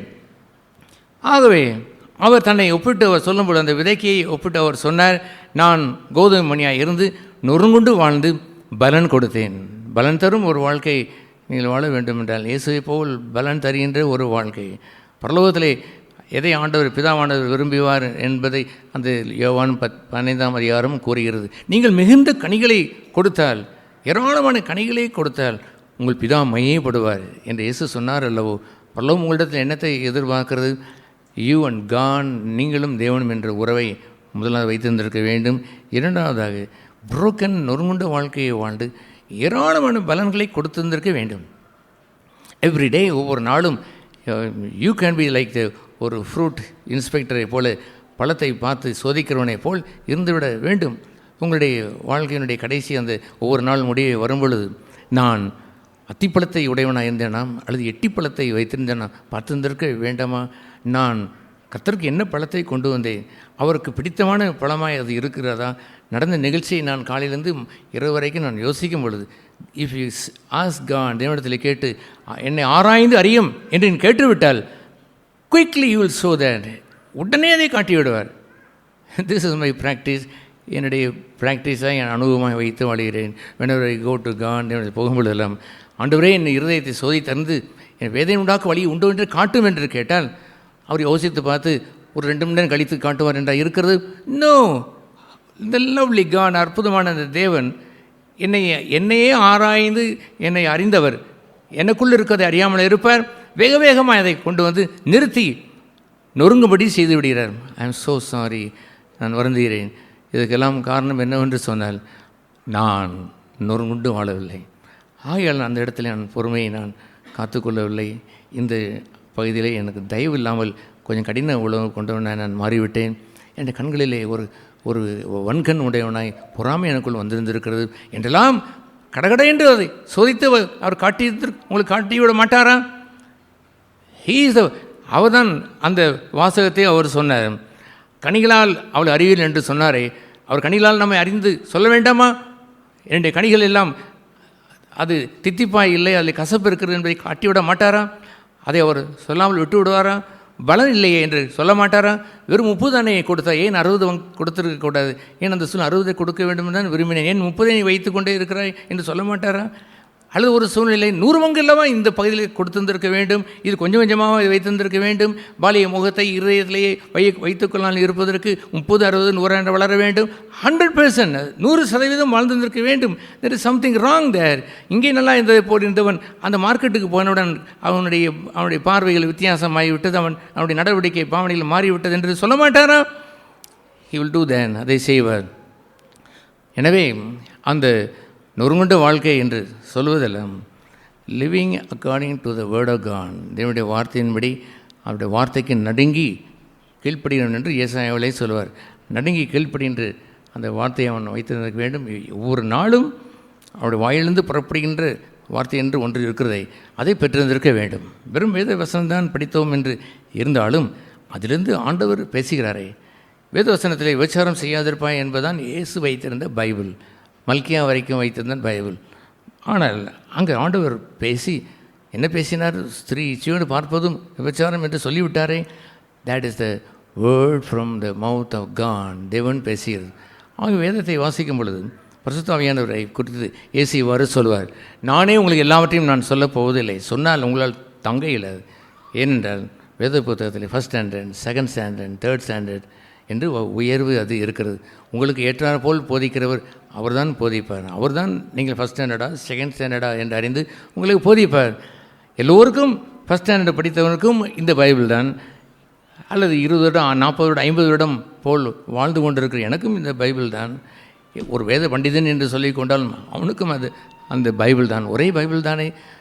இந்த holy spirit comes, he will teach you according to the standard. உங்களுடைய ஸ்டாண்டர்ட் என்னவென்று தான் போதிப்பார். அவரெல்லாம் அந்த வாழ்க்கையை வாழ்கிறார் என்று சொன்னால், நோ, நீ இதை பாஸ் பண்ணவே இல்லை, லெட் யூ பாஸ் ஹியர், இந்த 2ஆம் கிளாஸே பாஸ் பண்ணு, பின்பு தான் 3ஆம் கிளாஸுக்கு வர முடியும், உன்னை மிஞ்சி நீ என்ன வேண்டாம் என்று தான் ஆண்டவர் சொல்வார். அதுபோன்று வேத வாக்கியங்களை அவன் படிக்கும் பொழுது God should speak to him, தேவன் அவனோடு பேச வேண்டும். அவன் தேவனுடைய வாயிலிருந்து புறப்படுகின்ற வார்த்தை, எழுதப்பட்ட அந்த வார்த்தையிலிருந்து கொஞ்சம் கடந்து அதில் உள்ளே போய் அவர் பேசுகின்ற வார்த்தையை அவன் படித்திருந்திருக்க வேண்டும். அதை அவன் உள்ளத்திலே வைத்திருந்து பாதுகாத்து நல்ல நிலம்போல் அதை விழுந்து அதை வசனத்தை ஏற்றுக்கொண்டு அதை பாதுகாத்து வைத்திருந்தால் he will start yielding, பலன் கொடுக்க ஆரம்பிப்பான். நிலத்திற்குள் போடப்பட்டது அல்லவோ, இனிமேல் அது தண்ணீர் விழும் பொழுது சிதைந்து தான் போக வேண்டும். ஆண்டவர் பரிசுத்த ஆவியானவரை அங்கே ஊற்றி அவனை கொடுக்கும் பொழுது he will be broken, அவன் நொறுங்குண்டு அவன் பலன் தர அவன் தொடங்கி விடுகிறான். அவர் இயேசு இந்த பூமியிலே அவர் வாழ்ந்த அந்த வாழ்க்கையானது அவர் வார்த்தையை கை கொண்டு வாழ்ந்தார். அநேக சமயத்தில் அந்த ஆண்டவர் முதல் ஊமை என்னவென்று சொன்னால் விதைக்கிறனுடைய அந்த ஊமையை தான் ஆண்டவர் சொன்னார். அந்த ஊமையிலே விதையவே வாங்காத ஒரு மனுஷன் வழியருகே விதைக்கப்பட்டதை போல் அவனுடைய சிந்தையெல்லாம் வேறு எண்ணத்தையே வைத்திருக்கிறான். நம்முடைய நிலைமெல்லாம் எங்கேயோ போய் நின்று கொண்டு இருக்கிறது. அதை வாங்கி கொண்டு அதை ருசித்து கொண்டு மனதிலே சிந்தித்து கொண்டு அவன் இருந்து கொண்டு இருக்கான். He is no reverence for God, reverence for God's word. இதனுடைய வார்த்தைக்கு அவன் மதிப்பு தருவதில்லை. என்னத்தையும் யோசித்து கொண்டு அவன் உட்கார்ந்து கொண்டு இருக்கிறான். அவன் வழியருகே விதைக்கப்பட்டதை போல் அவன் போய்விட்டது. இன்னொரு இடத்தை சொன்னால் சந்தோஷமாக வாங்கி கொண்டான். ஆனால் அந்த விதையிலே வேர் விடவில்லை என்று சொன்னார். கொஞ்ச காலம் நேரம் ஆனவுடன் அந்த கருகி போனது. ஏனென்றால் வேர் விடவில்லை. You should have the root there. அங்கே ஒரு வேரை அங்கே உள்ளே விட வேண்டும். அந்த ஆரம்பத்தை நல்ல பகுதியாக வைத்திருக்க வேண்டும். எபேசியர் வாசிக்கிறதை போல் அன்பிலே வேறு கொண்டு நிலைத்திருங்கள் என்று சொல்வார். There is a starting point there. வேரை வைத்து பிடித்து தான் அது வாழ முடியும். அங்கே வேறு இல்லாதபடியினாலே அது கருகி போய்விட்டது என்று நான் வாசிக்கிறேன். அதுபோல் இல்லாமல் ஒபீடியன்ஸ், கீழ்ப்படிதல் என்று வரும்பொழுது, அந்த வார்த்தைக்கு கீழ்ப்படிதல் என்று வரும்பொழுது, there is going to be ஒரு வேர் வரும்பொழுது அந்த வேர் எப்படி அந்த விதையை உடைக்கிறது என்று அந்த அவரைக்காயை வைத்து அந்த காலங்களிலே அந்த கிளாஸிலே நாங்கள் 5ஆம் கிளாஸ் படிக்கும் பொழுதே படித்திருக்கிறோம். அது வேர் விட்டுடன் அவரைக்காய் உடைந்து அப்படி அதுவும் சுருங்கி போய் கொஞ்சம் கொஞ்சமாக அந்த விதைவெல்லாம் நொறுங்கி கீழே உதிர்ந்து போய் அது மேலே கீழே வேர்விட்டு மேலே பலன் தந்தது. இயேசு வறண்ட நிலத்திலே அவர் வேர்விட்டு தேவனுக்கு முன்பாக இளங்கிளையை போல் அவர் தளிர்த்து வளர்ந்தார் என்று எழுதியிருக்கிறதே. அதுபோன்று அவர்கள் வேத வசனத்தை தனக்கென்று வைத்து தேவனுடைய வாயிலிருந்து புறப்படுகின்ற வார்த்தையாக அதை பெற்றுக்கொண்டு, நாட் ஜஸ்ட் மெமரைசிங் மாத்திரமல்ல, நீங்கள் பழைய ஏற்பாட்டிலே அதை உங்கள் வேதத்தை இருதயத்தில் வைத்தேன் என்பது அற்புதம் தான். பிள்ளைகளுக்கு மனப்பாடம் சொல்லி கொடுக்க வேண்டும். That's wonderful thing. என்னுடைய வீட்டிலே எங்கள் அம்மா மனப்பாடம் பண்ணாமல் மத்தியானம் அந்த ஞாயிற்றுக்கிழமை சாப்பாடு இல்லை என்று சொல்லிவிடுவார்கள். எல்லோரும் வசனத்தை ஒப்புவித்து விட்டு போனாலும் நான் திக்கி கொண்டு ஒன்று தானே அம்மா மிஸ்டேக் என்று சொல்ல விட மாட்டார்கள். வேத வசனத்தை பார்த்து ஒரு பகுதி மிஸ்டேக் விட்டாலும் சரி என்று சொல்லலாமா, பூரா மிஸ்டேக் இல்லாமல் சொன்னால்தான் நான் சாப்பிட விடுவேன் என்று கூட சொல்லி வைத்து விடுவார்கள். அப்படியெல்லாம் வேதவசனத்தை படிக்க வைப்பது ஒன்றும் தவறில்லை. டூ தேன். அது நல்ல ஒரு பழக்கம். பெற்றோர்கள் இதை பழகியிருந்திருக்க வேண்டும். டீச் த வேர்சஸ், வேத வசனங்களை அவர்களுக்கு சொல்லிக் கொடுத்திருந்திருக்க வேண்டும். அதுபோன்று அந்த வேத வசனத்தை வாசித்து மகிழ்வது அவன் பழைய ஏற்பாட்டில் வைத்திருந்தான். அதை விட மேலாய் இப்பொழுதோ அந்த வேத வசனத்திலே வேர் விட வேண்டும். அதை வேர் விட வைப்பது என்ன? ஒபே, கீழ்ப்படி என்று ஆண்டவர் சொல்வார். That's right. Is a good word. நல்ல வார்த்தைகள். உங்களுடைய வார்த்தை தேனிலும் தேனிலும் மதுரமானது. அல்லேலூயா. உங்களுடைய பொன்னிலும் பசுமோனே மேலானது என்று எடுத்துக்கொள்ள வேண்டுமா? That's a good ground. நல்ல நிலம்தான். ஆனால் அதை விட மேலானது என்னவென்று சொன்னார், ஜீசஸ் இந்த பூமியிலே வந்தபொழுது மரணபரிந்தம் கீழ்ப்படிந்தார். அவர் சிலுவையின் மரணபரிந்தம் அவர் கீழ்ப்படிந்தார். அவருடைய கீழ்ப்படிதல் நொறுங்குண்ட வாழ்க்கைக்குள் தான் பிதாவானவர் நடத்தினார். ஒபே மை வில், என் சித்தத்திற்கு கீழ்ப்படி என்று தன் வார்த்தையை அவர் பேசுவார். அவர் பேசும் பொழுது அவர் பேசும் பொழுது அவருடைய வார்த்தை எனக்குள் வந்து அதை கீழ்ப்படி ஆரம்பிக்கும் பொழுது தேர்ஸ் அ புரோக்கன்னஸ், நொறுங்குண்ட ஒரு ஜீவியம் உண்டாகிறது. இயேசுடைய கெத்செமனியினுடைய அந்த அற்புதமான அந்த வெற்றி சிகரமாய் அது சென்றாரே, அவ்வளவு தைரியமாய் அவர் சென்றாரே, அதற்கு காரணம் என்னவென்று தெரியுமா? அந்த கெத்செமனே தான். அந்த கெத்செமனிலே not my will but thy will, உம் சித்தம், என் விருப்பம் ஆகிவிடக்கூடாது, உம்முடைய சித்தம் சொல்லும், உடனே நான் கீழ்ப்படுகிறேன். பிதா அவர் தந்த பாத்திரம் என்று அவருக்கு அருளப்பட்டு ஒரு தூதனை வந்து அவரை இறங்கி அவரை தேற்றி, yes this way you go, இது நான் தந்த பாத்திரம்தான், you have to accept it, you go through then, நல்ல வீரனாய் நல்ல போர்ச்சேவனாய் தீங்கணு வைத்து முன் செல் என்று அவன் சொல்லும் பொழுது த ஜேர்னி, அந்த நொறுங்குண்டு அந்த பயணம் அங்கே துவங்கிவிட்டது. ஹல்லேலூயா. அது ஒன்று வாழ்ந்திருந்திருக்க வேண்டும். அப்படி நீங்கள் கேட்டு வாழ்த்தைக்கு கீழ்ப்படுகின்ற ஒரு இடம் என்று இருக்கிறதே, எங்கே நீங்கள் கீழ்ப்படிய முடியும்? Not is written word of God. இதையெல்லாம் வாசித்து வைத்து விடலாம். கீழ்ப்படிதல் என்று ஒன்று வரும்பொழுது the word works in you, உங்களுக்கு கிரியை செய்கிறது. உங்களுடைய விதையானது பெற்ற அந்த வசனமானது கீழ்ப்படிதலுக்கு வருகின்றபடினாலே உடைபட்டு போகிறது. பின்பு அவன் அந்த 2வது 3வது நிலத்தை அவர் சொல்லும் பொழுது அது நன்றாய் வளருவது போல் தோன்றியது, பூத்தது, காய்த்தது என்று வந்தாலுமே அது கூட சூழ்நிலைகளுக்குள் சிக்கிக்கொண்டது என்று சொன்னார். அது கனி கொடுக்கிறது நல்ல வாழ்க்கையில் கீழ்ப்படிந்து வாழ்ந்தாலும் உலக மயக்கமும் உலக கவலைகளும் அந்த லௌகீக மயக்கமும் பண ஆசையும் வந்து அவர்களை கனி கொடுக்கிற நேரத்திலே கனி கொடுக்க முடியாதபடி நெருக்கி போட்டது என்று எழுதியிருக்கிறதே, அதுபோல் முடிவறிந்தும் கீழ்ப்படிந்திருக்க வேண்டும். எப்படி அவர் கீழ்ப்படிந்தார்? மரணபரியந்தம், அதாவது சிலுவையின் மரணபரியந்தம் தன்னை தாழ்த்தி கீழ்ப்படிந்தாரே, அதுபோன்ற ஒரு கீழ்ப்படிதல் வரும்பொழுதுதான் புரோக்கன்னஸ், நொறுங்குண்ட ஜீவியம் என்பது நாட் ஜஸ்ட் த பிகினிங், ஆரம்பம் மாத்திரமல்ல, இட் கண்டினியூஸ், தொடர்ச்சியாய் நொறுங்குண்டன் வாழ்கிறான் till to the end of the life. தன்னுடைய எஜமானனே போலவே முடிவறிந்தும் ஒரு கீழ்ப்படிந்தார் என்று வாழும்பொழுதுதான் is fully broken of God. தேவனால் நொறுக்கப்பட்ட மனிதனாக இருப்பான். அவன்தான் இந்த அறிக்கையை செய்ய முடியும். நான் கர்த்தரிடத்திலிருந்து பெற்றுக்கொண்டேன். என்ன பெற்றுக்கொண்டேன்? அவர் பிட்டு அப்பமானது உடைக்கப்பட்டு அதை வாங்கி புசிங்கள் என்று எடுத்து நானும் அதை புசித்தேன் என்று சொல்கின்ற அந்த நொறுங்கட்ட ஜீவியத்தை அவன் பெற்று வாழ்ந்திருப்பான். That is the life. அந்த வாழ்க்கையை தான் இயேசு வாழ்ந்தார். Before the eyes of man, மனுஷருடைய பார்வையிலே தோணப்படுவதெல்லாம் இந்த நொறுங்கட்ட ஒரு ஜீவியம், கனி கொடுக்கிற ஜீவியம் என்பதெல்லாம் பரத்திற்குரிய ஜீவியம். அவர் வறண்ட நிலத்திலே வேறுவிட்டது என்று சொல்வதெல்லாம் நொறுங்குண்ட ஜீவியம். துளித்து பிதாவிடத்திலே வளர்ந்தார் என்று இளங்கிளையாய் வளர்ந்தார் என்று சொல்வது பரத்தின் ஜீவியம். பரத்தின் ஜீவியத்திற்கு ஆண்டவர் கொடுத்திருக்கிற அந்த வாழ்க்கை வாழ்ந்து நீங்கள் வேண்டும் என்று சொன்னால், முதலாவது வறண்ட நிலத்திலே அங்கே இந்த மாம்சத்திலே ஒரு நன்மையுள்ள மாம்சத்திலே வேறுவிட்டிருக்க வேண்டும். வசனங்கள் உங்களுக்கு கிரியை நடப்பித்து புத்தக சொல்லி என்னை குறித்து எழுதப்பட்டிருக்கு என்று ஆண்டுடைய வார்த்தைகளை கேட்டு கீழ்ப்பிடிந்து அவன் வாழும் பொழுதுதான் ஹீஸ் புரோக்கன், நொறுங்குண்டு வாழ்கிறான். அல்லேலூயா. அந்த நாட்களிலே இளம் அந்த சண்டே கிளாஸில் தொடங்கி அந்த வாலிபர் கூட்டத்தில் நான் போகும்பொழுது வரைக்கும் கூட ஒபீடியன்ஸ் என்ற வார்த்தை நேசத்துக்குரிய வார்த்தையாக வைத்திருந்தேன். That's wonderful thing. கீழ்ப்படி என்று சொல்கின்ற பகுதியெல்லாம் முழுமையாக அர்த்தம் கொண்டதாய், அவைக்குரிய அர்த்தம் கொண்டதாய் நான் விளங்கினதில்லை. பட் காலங்கள் கடந்து வரும் பொழுது நேசத்திற்கு பிறகுதான் கீழ்ப்படிதல் அங்கே நிஜமாய் அங்கே மாறிவிடுகிறது. பரிசுத்தாவின் வரும்பொழுது கீழ்ப்படிதலுக்குள் நடத்துவதற்கென்றே கீழ்ப்படியவர்களுக்காகவே தரப்பட்ட பரிசுத்தாவியானவர் என்று எழுதியிருக்கிறது. தோஸ் டிசையர் ஒபீடியன்ஸ், தேவ வசனங்கள் கீழ்ப்படிந்து நடக்க வேண்டும் என்று ஒரு விருப்பம் ஒருவன் கொண்டிருப்பான் என்றால் he will definitely help him. நிச்சயமாய் அவனுக்கு கீழ்ப்படிவார். பட் இந்த விருப்பம் கூட இல்லாத ஒரு மானிடனாக இருந்துவிடக்கூடாது. அந்த சிறு ரட்சிக்கப்பட்ட அவருடைய வித்து இடத்தில் இருந்தபடினாலே அந்த விருப்பம், கீழ்ப்படிகின்ற ஒரு விருப்பம் ஏராளமாக வைத்திருந்தாலும் I do not know how to operate it, அதை செய்ய வேண்டும் என்று இல்லாதிருக்கிற நேரத்தில் I was filled with the Holy Spirit. பரிசுத்தாவினால் நிறைந்து கீழ்ப்படிதலுக்குள் அவர் என்னை நடத்துகிறார். பலவீனங்களிலே நமக்கு உதவி செய்கிறார். கீழ்ப்படிய மனதுள்ள யாவருக்கும், விருப்பம் உள்ளவர் யாவருக்கும் செயல்படவும் அவர் செய்வார். அவர் முதலாவது அது விருப்பத்தை தருவார், பின்பு செய்யும் அவர் தருவார் என்று எழுதியிருக்கிறே அது செயல்பாடு நடைபெறும். That's wonderful delighting. அந்த பிரியம் என்று இருக்கிறதே, அது அற்புதமான ஒரு வார்த்தை.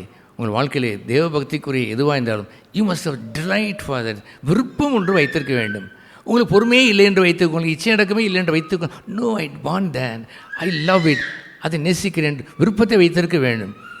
எப்படி அதை அந்த எபிரேயர் 10ஆம் அதிகாரத்திலே புத்தக சொல்லி என்னை குறித்து எழுதியிருக்கிறதை, இதோ சித்தம் செய்ய வருகிறேன் என்று சொல்லுவதை அங்கே சங்கீதக்காரன் என்று சொல்லுவார், I delight to do your will oh God, உங்களுடைய சித்தம் செய்ய பிரியமாக இருக்கிறேன் என்று வருவார். அந்த எபிரேயர் 10ஆம் அதிகாரத்தில் இதோ வருகிறேன் என்று சொல்வது ரெடி மாஸ்டர். ஒரு நாட்டு குதிரைக்கும் ஒரு அரபியின் குதிரைக்கும் உள்ள வித்தியாசம் என்னவென்றால், நாட்டு குதிரை அடித்தால்தான், சக்கடி என்று காலை போட்டிருக்கும், அடித்தால்தான் அது மூவ் ஆகும். ஆனால் அரபியின் குதிரை எப்பொழுதுமே இந்த முன்னங்காலை ரெடியாய் வைத்திருக்கும். அவன் உட்கார்ந்த உடனே அந்த ரைடருடைய அந்த வேகம் தெரிந்தவுடன் உடனே அது ஓட ஆரம்பித்து விடும். ஒரு ஹாய் என்று ஒரு சொன்னால் போதும், பறந்து போய்விடும் அந்த அரபியின் குதிரை. லோ ஐ கம் என்று விருப்பம் இருக்க வேண்டுமே. அல்லேலூயா, இதோ வருகிறேன், இதோ என்று சொல்ல வேண்டுமே. அந்த ஏலியா இப்படி அவன் கற்றுக் கொடுத்தான். என்ன அவன் சொன்னான், சாமுவேலுக்கு அவன் சொல்லும் பொழுது அங்கே சத்தத்தை அவன் கேட்டு வந்த பொழுது சொன்னான். அடுத்த முறை 3ஆவது முறை அவர் சொல்லும்போது, இனி சத்தம் கேட்டால் இதோ அடியான் என்று சொல், ஐ ஆம் ரெடி. எந்த நற்கிரிகளுக்கும் செய்ய தகுதியுள்ள ஆயத்தமுள்ள பாத்திரம் என்று எழுதியிருக்கிறது. ஆயத்தம் என்றால் என்னவென்று தெரியுமா? ரெடி. I am ready. என்ன சொன்னாலும் ரெடி. எந்த மணி நேரத்தில் இரவு 3 மணிக்கு 2 மணிக்கு அல்லது 12 மணிக்கு அல்லது டயர்டாக தூங்குகின்ற நேரத்தில் சொன்னாலும் கூட ஐ எம் ரெடி காட் என்று சொல்லுகிறவன் கர்த்தருடைய ஊழியன். எப்பொழுதுமே அவன் is ready, his heart is ready ready என்று இருக்கிற ஆயத்தம், அந்த விழிப்பை அவன் பெற்றிருந்திருப்பான். அதுபோன்றவர்கள் தான் கீழ்ப்படிவதற்கு ஆயத்தமாக இருப்பதை கண்டு the Holy Spirit will fill them, அந்த வல்லமையை அவருக்கு கொடுத்து கீழ்ப்படியும் மனதுள்ளவர்களுக்கு உதவி செய்ய வந்தவர் என்று அப்போஸ்தலர்களை வாசிக்கிறோமே, அந்த வசனம் அவர்களுக்கு நிறைவேறுகிறது. இல்லை என்றால் அவர் எவ்வளவுதான் சத்தியங்களை அவர் கேட்பதை போல் அவர்கள் கேட்டுவிட்டு போனாலும் இட்ஸ் எ ஒண்டர்ஃபுல் மெசேஜ் என்று தான் சொல்லிவிட்டு போகலாமே அல்லாமல் ஏதோ புத்தகத்தை படித்துவிட்டு அவர் ஒண்டர்ஃபுல் ஒரு புத்தகத்தை எழுதை போல் ஒரு எழுதி போடுவார், இன்னொரு அதை ஒண்டர்ஃபுல் புத்தகம் என்று படித்து விட்டு போவார் என்று அல்லாமல் மைனஸ் கீழ்ப்படிதல் அங்கே இருப்பதே இல்லை. The first lovable book is the Bible, வேத புத்தகத்தை என்னை நெஞ்சார நான் தழுவி கொண்டு கர்த்தாவே இது மாத்திரம் வேத புத்தகம் மாத்திரம் இல்லை என்றால் நான் சீரழிந்து போயிருப்பேன். நான் ஏராளமான புத்தகங்களை படிப்பவன், எத்தனையோ ஆத்தர் புத்தகத்தை நான் நூற்றுக்கணக்கில் மூட்டை கட்டி நான் செல்ஃபில் வைக்க முடியாதபடியே கூட அங்கே வைத்திருக்கிறேன். லைப்ரரி கூட நிறைய புத்தகங்களை நான் தூக்கி வைத்திருக்கிறேன். அதுபோன்று பகுதியிலே பல சமயத்திலே அந்த விடை தெரியாத நேரத்தில் அவருடைய சமூகத்தில் அமர்ந்து இருக்கும் பொழுது சில வசனங்களின் மூலமாக ஆண்டவர் பேசுகிறாரே, நான் the written word of God, எழுதப்பட்டதல்ல, இந்த ரேமா கர்த்தருடைய வாயிலிருந்து புறப்படுகின்ற வார்த்தை கேட்டவுடனே ஹல்லேலூயா, நான் எழுந்து நான் ஜம்ப் பண்ணி கர்த்தாவே உம்முடைய ஜீவ வசனத்தை கொடுத்து என்னை காத்தீரல்லவோ, இல்லை என்றால் நான் தவறி போயிருந்திருப்பேன் என்று நெஞ்சார தழுவி என்னை விட்டு நீங்காத வசனமாய் வார்த்தை எல்லாம் எனக்குரியதான் இருக்க வேண்டும் கர்த்தாவே, நான் பெற்ற பாக்கியம் என்று நான் இருக்கிறபடினாலே எவ்ரி சிச்சுவேஷன் சூழ்நிலையிலும் மத்தியிலையும் த ரேமா கம்ஸ், அந்த அவருடைய வாயிலிருந்து புறப்படுகின்ற வார்த்தை வருகிறது. அது எழுதப்பட்டு எல்லோரும் தான் வாசிக்கத்தான் செய்கிறார்கள். அவர் 3 முறை ஜெபம் செய்து அவர் எழுதப்பட்ட வார்த்தையின்படி சித்தம் செய்ய வருகிறேன் என்று சொன்னாலுமே கூட நான் என் சித்தத்தை சொல்லி இதை விரும்புகிறேன் என்று அவர் சொல்லத்தான் செய்தார்.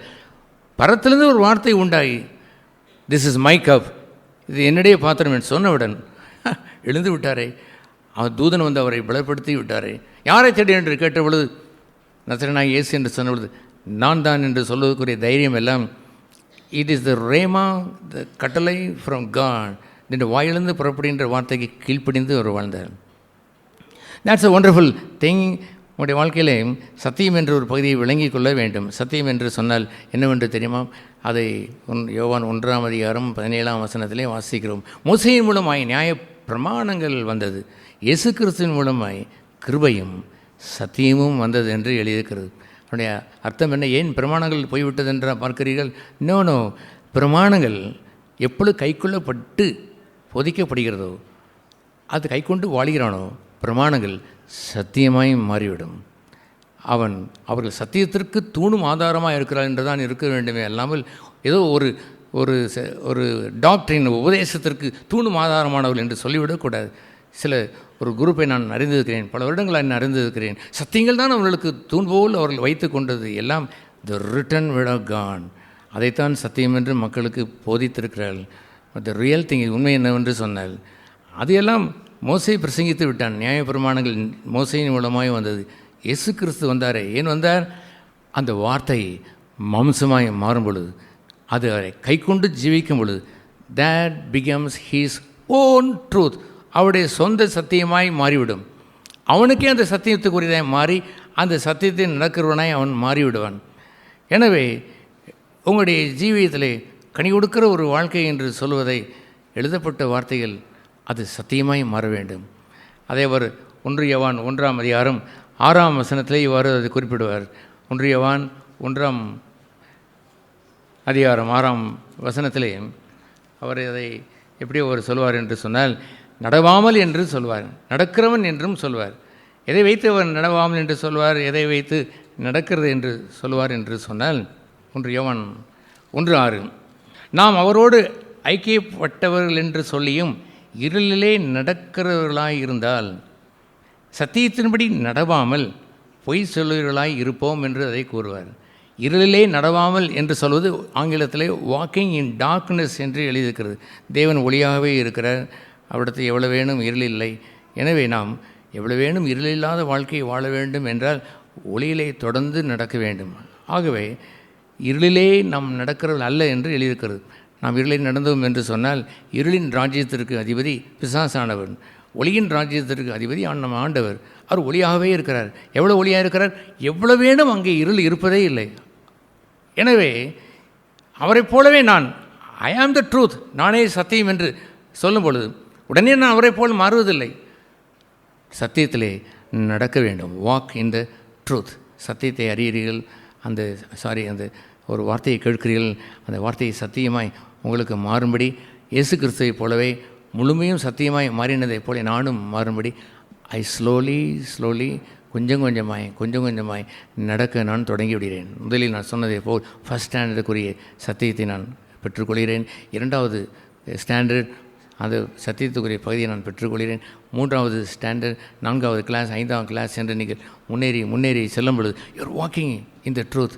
ஆனால் கீழே உள்ள அந்த அடுத்த பகுதியிலே பார்த்தீங்களா, அங்கே என்ன எழுதியிருக்கிறது என்று சொன்னால், சத்தியத்தின்படி நடந்து என்று சொல்வது ஆங்கிலத்தில் எப்படி எழுதியிருக்கிறது என்று சொன்னால், சத்தியத்தின்படி இருளிலே நடவாமல் என்று சொல்லிவிட்டு சத்தியத்தின்படி நடக்கிறது என்று சொல்வதை ப்ராக்டிஸிங் த ட்ரூத் என்று எழுதியிருக்கிறது ஆங்கிலத்திலே.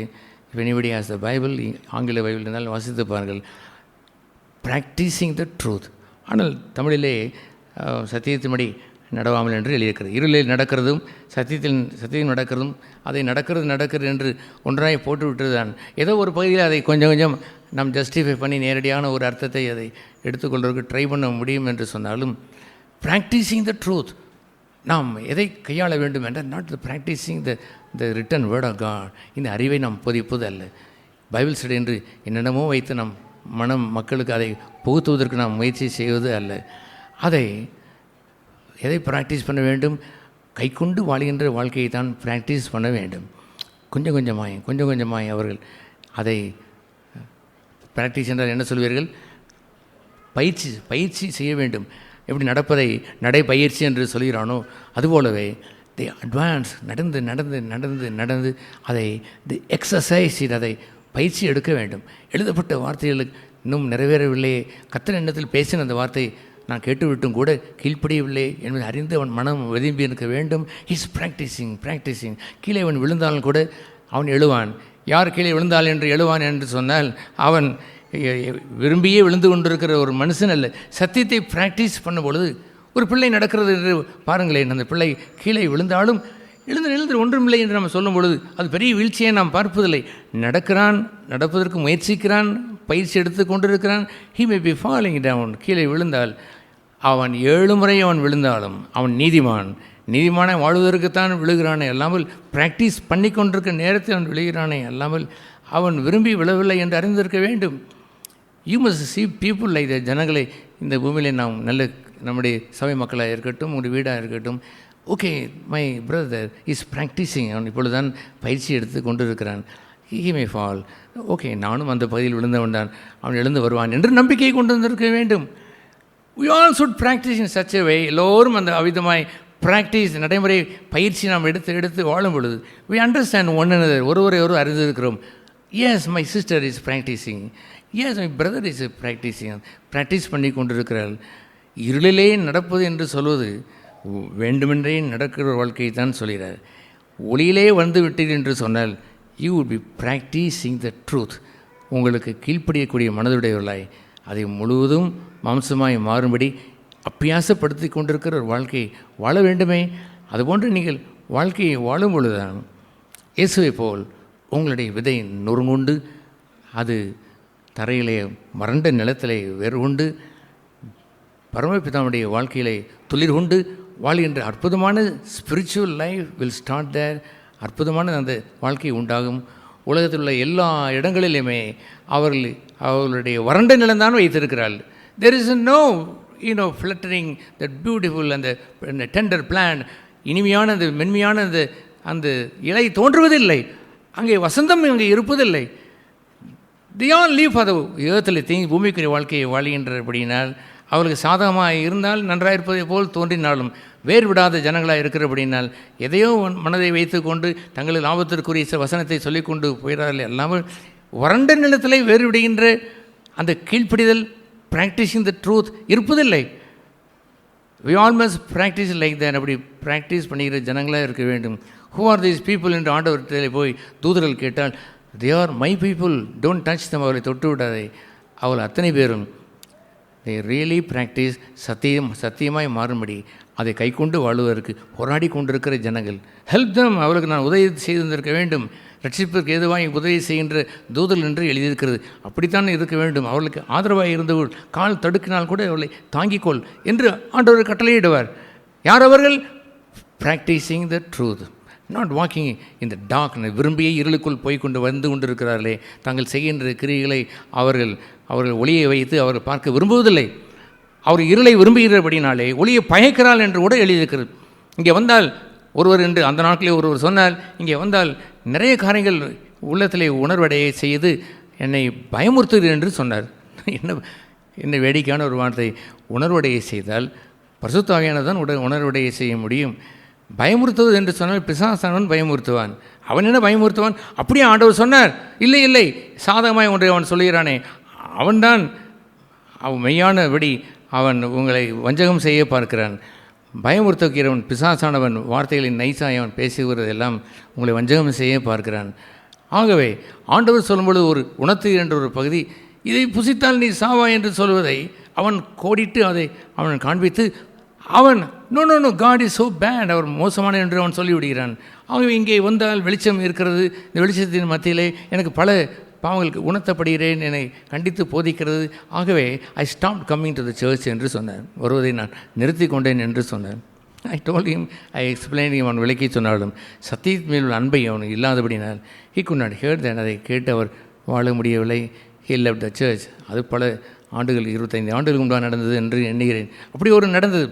அதுபோல் இவர்கள் சத்தியத்தை விரும்புவதில்லை, இவர்கள் அதை கை கொண்டு வாழ விரும்புவதில்லை. தே லவ் த டார்க்னஸ், இருட்டை விரும்புகிறார்கள். They want to go their own way. ஒளி உள்ளே வர வேண்டும் என்று எண்ணுவதில்லை, அதிலே நடந்து அதை மாய்ந்து போய் விடுகிறார்கள். எனவே ப்ராக்டிஸிங் என்று சொல்கிற, அதையும் நடப்பது என்று சொல்லியிருக்கிற சத்தியத்தில் நடப்பது, அங்கேயும் நீங்கள் கவனமாக இருந்து நடப்பது என்பதை எப்படி மாற்றிக்கொள்ள வேண்டும்? அபியாசப்படுத்துவது. என்ன செய்வது? ப்ராக்டிஸிங். ஒரு பிள்ளை ஒரு பாடம் என்று எழுதுவது என்று சொன்னால் எத்தனை முறை அதை தவறாய் அதை எழுதி விடுகிறது. அதையெல்லாம் ப்ராக்டிஸிங் கொண்டு வந்து அந்த 1ஆம் கிளாஸ் படித்து முடிப்பதற்கு உள்ளாக என்று அத்தனையும் அழகாக அதை எழுதி விடுகிறது. அந்த என்றால் அம்மா, என்றால் என்ன, ஒவ்வொரு பகுதிக்கும் அதை விளக்கமாக அதை சொல்லி வைத்து முடிகிறது. எப்படி அது வந்தது? ப்ராக்டிஸிங். அதை கை கொண்டு வாழ வேண்டுமென்று ஒரு தாய் விரும்புகிறாள், ஒரு தந்தை விரும்புகிறான், அல்லது ஒரு டீச்சர் அது விரும்புகிறார். அதுபோன்ற ஒரு ப்ராக்டிஸிங் என்ற வாழ்க்கை நாம் வாழும்பொழுது தான் இந்த புரோக்கன்னஸ் இஸ் கம்ப்ளீட் தேர். நொறுங்குண்ட ஜீவியம் அங்கே நிறைவேற முடியும். அவர் ப்ராக்டிஸிங் என்று சொல்ல பகுதியை அதை எதுவரை என்று அவர் சொல்லுவார். எதுவரைக்கும் நீங்கள் ப்ராக்டிஸ் பண்ண வேண்டும். அவரிடத்தில் இருள் இல்லை. எங்கே வாசிக்கிறோம்? அதை 1 யோவான் 1ஆம் அதிகாரம் 5ஆம் வசனத்திலேயே வாசிக்கிறோம். தேவன் ஒளியாயிருக்கிறார். 5ஆம் வசனம், அவரில் எவ்வளவேனும் இருள் இல்லை. இது நாங்கள் அவரிடத்தில் கேட்டு உங்களுக்கு அறிவிக்கிற விசேஷமாக இருக்கிறது. There's a message, the beautiful message. என்னவென்று சொன்னார்? we walk in light. ஒளியில் நடந்து நடந்து நடந்து இருள் விலகி விலகி விலகி, ஒளியில் நடந்து நடந்து நடந்து இருள் விலகி விலகி விலகி, எவ்வளவேனும் இருளில்லாத வாழ்க்கையை விரும்புகிறோம்.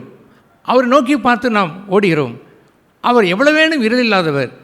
ஒளியிலே நடந்து நடந்து நடந்து அந்த எஞ்சி இருக்கிற அந்த இருளும் போக வேண்டும் என்று விரும்பி விரும்பி விரும்பி அட்வான்ஸிங் முன்னால் நாம் செல்கிறோமே, that is the real Christian life, மெய்யான கிறிஸ்தவ வாழ்க்கை. அவர்கள் தான் இதை வாங்கி, நொறுங்குண்ட வாழ்க்கையை வாங்கி, நான் வாழ்ந்த இந்த நொறுங்குண்ட வாழ்க்கையை வாங்கி புசிங்கள் என்று சொல்வார்கள். அவர்கள் ஆர்வத்தோடு அதை வாங்கி அப்பம் புசிப்பதை போல் அதை புசித்து வாழ்வார்கள். கஷ்டத்தை போல் அல்ல, அப்பம் புசித்ததை போல் அதை புசிப்பார்.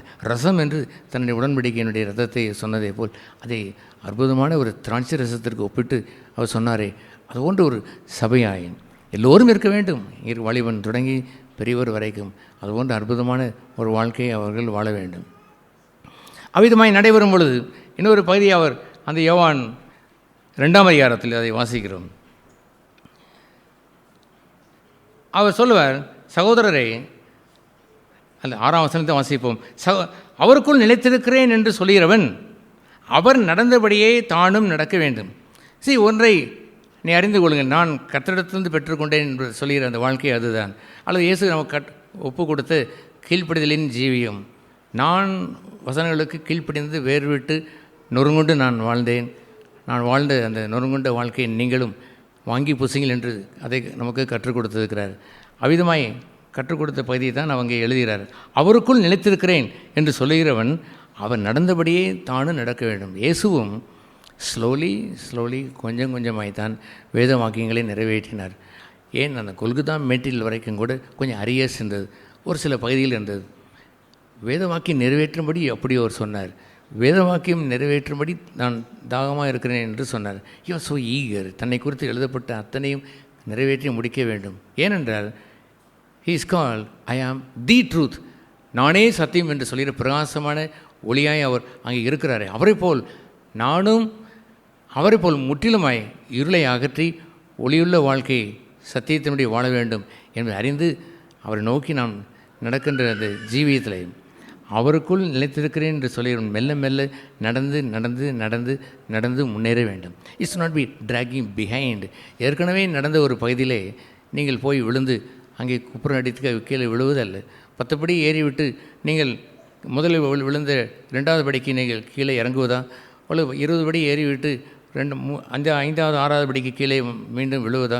It should be walking advancing என்று கொஞ்சம் கொஞ்சமாய் சத்தியத்தில் வளர்கிறோமே. Everybody is broken. எல்லோரும் சத்தியத்தில் நடக்கிறார்கள். மேபி ஒரு பிரதர் அந்த 8வது படியில் நடந்திருப்பார், ஒரு சிஸ்டர் 10வது படியில் நடந்திருப்பார், 20வது படி போயிருப்பார், 30வது படியில் சென்றிருப்பார். சகோதரா, நீங்கள் பல ஆண்டுகளை ஆண்டவருக்குள் நெருங்கி நீங்கள் நடந்து சென்று வாழ்கிறீர்களே. ஐ ஹவ் எ டவுட், ஒரு சின்ன சந்தேகம் வருகிறது என்று அவர் வரும்பொழுது he can definitely help you. உங்களுக்கு கண்டிப்பாக உதவி செய்வார். ஏனென்றால் he walked in the way of truth, சத்தியத்தின் வழியிலே அவர் நடந்தார். அவருக்குள் நிலைத்திருக்கிறேன் என்று சொல்லுகிறவன் அவர் நடந்தபடியே தானும் அட்வான்சிங் என்ற ஜீவியத்தில் நடப்புதான் அவருடைய மேஜைக்கு முன்பாக அப்பம் இருக்கிற மக்களுடைய விருப்பமாக இருக்க வேண்டும். அதை எப்படி அதை ப்ராக்டிக்கலாக அதை அவர் சொல்லும்பொழுது சொல்லுவார், சகோதரரே, நான் உங்களுக்கு 7ஆம் வசனம் புதிய கற்பனையே அல்ல, ஆதி முதல் நீங்கள் பெற்றிருக்கிற பழைய கற்பனையை எழுதுகிறேன். அந்த பழைய கற்பனையை நீங்கள் ஆதி முதல் கேட்டிருக்கிற வசனம் தானே? That's right. எனவே நீங்கள் கேட்ட ஒரு வசனம் ஒன்று இருக்கிறதே, அதை வைத்துவிட்டு புதிய ஒரு வசனத்தை அவர் கொடுக்க போவது இல்லை. பழைய வசனத்தை, கேட்ட வசனத்தை ஆதி முதல் என்று சொன்னால் உலக தோற்றத்திற்கு முன்பு என்று அல்ல, ஃப்ரம் த பிகினிங் என்று ஆங்கிலத்தில் எழுதியிருக்கிறது. வாட் ஃப்ரம் த பிகினிங், எப்பொழுது முதலாவது ஆரம்பத்திலே கேட்டீர்களோ அந்த வசனத்தை கைக்கொள்ளுங்கள். அந்த ஆதி முதல் உள்ள பகுதியை, முதல் பகுதியை கைக்கொள்ளாமலே you can come to the new one. புதிய கற்பனைக்கு நீங்கள் வந்துவிட இயலாது. பட் அந்த ஆதி முதல் உள்ள அந்த பழைய உங்களுக்கு கொடுக்கப்பட்ட கற்பனை பழசாக இருக்கிறதை அதை நீங்கள் கைக்கொண்டு நீங்கள் வாழும் பொழுது வாட் வில் ஹேப்பன், என்ன நடக்கும் என்று அதை அவர் சொல்கிறார். அந்த 7ஆம் சகோதரி, நான் உங்களுக்கு புதிய கற்பனை அல்ல, ஆதி முதல் நீங்கள் பெற்றிருக்கிற பழைய கற்பனை எழுதுகிறேன். நீங்கள் பழைய கற்பனை நீங்கள் ஆதி முதல் கேட்டிருக்கிற வசனம் தான், தட்ஸ் ரைட், பிகினிங். மேலும் நான் புதிய கற்பனையும் உங்களுக்கு சொல்லுகிறேன்.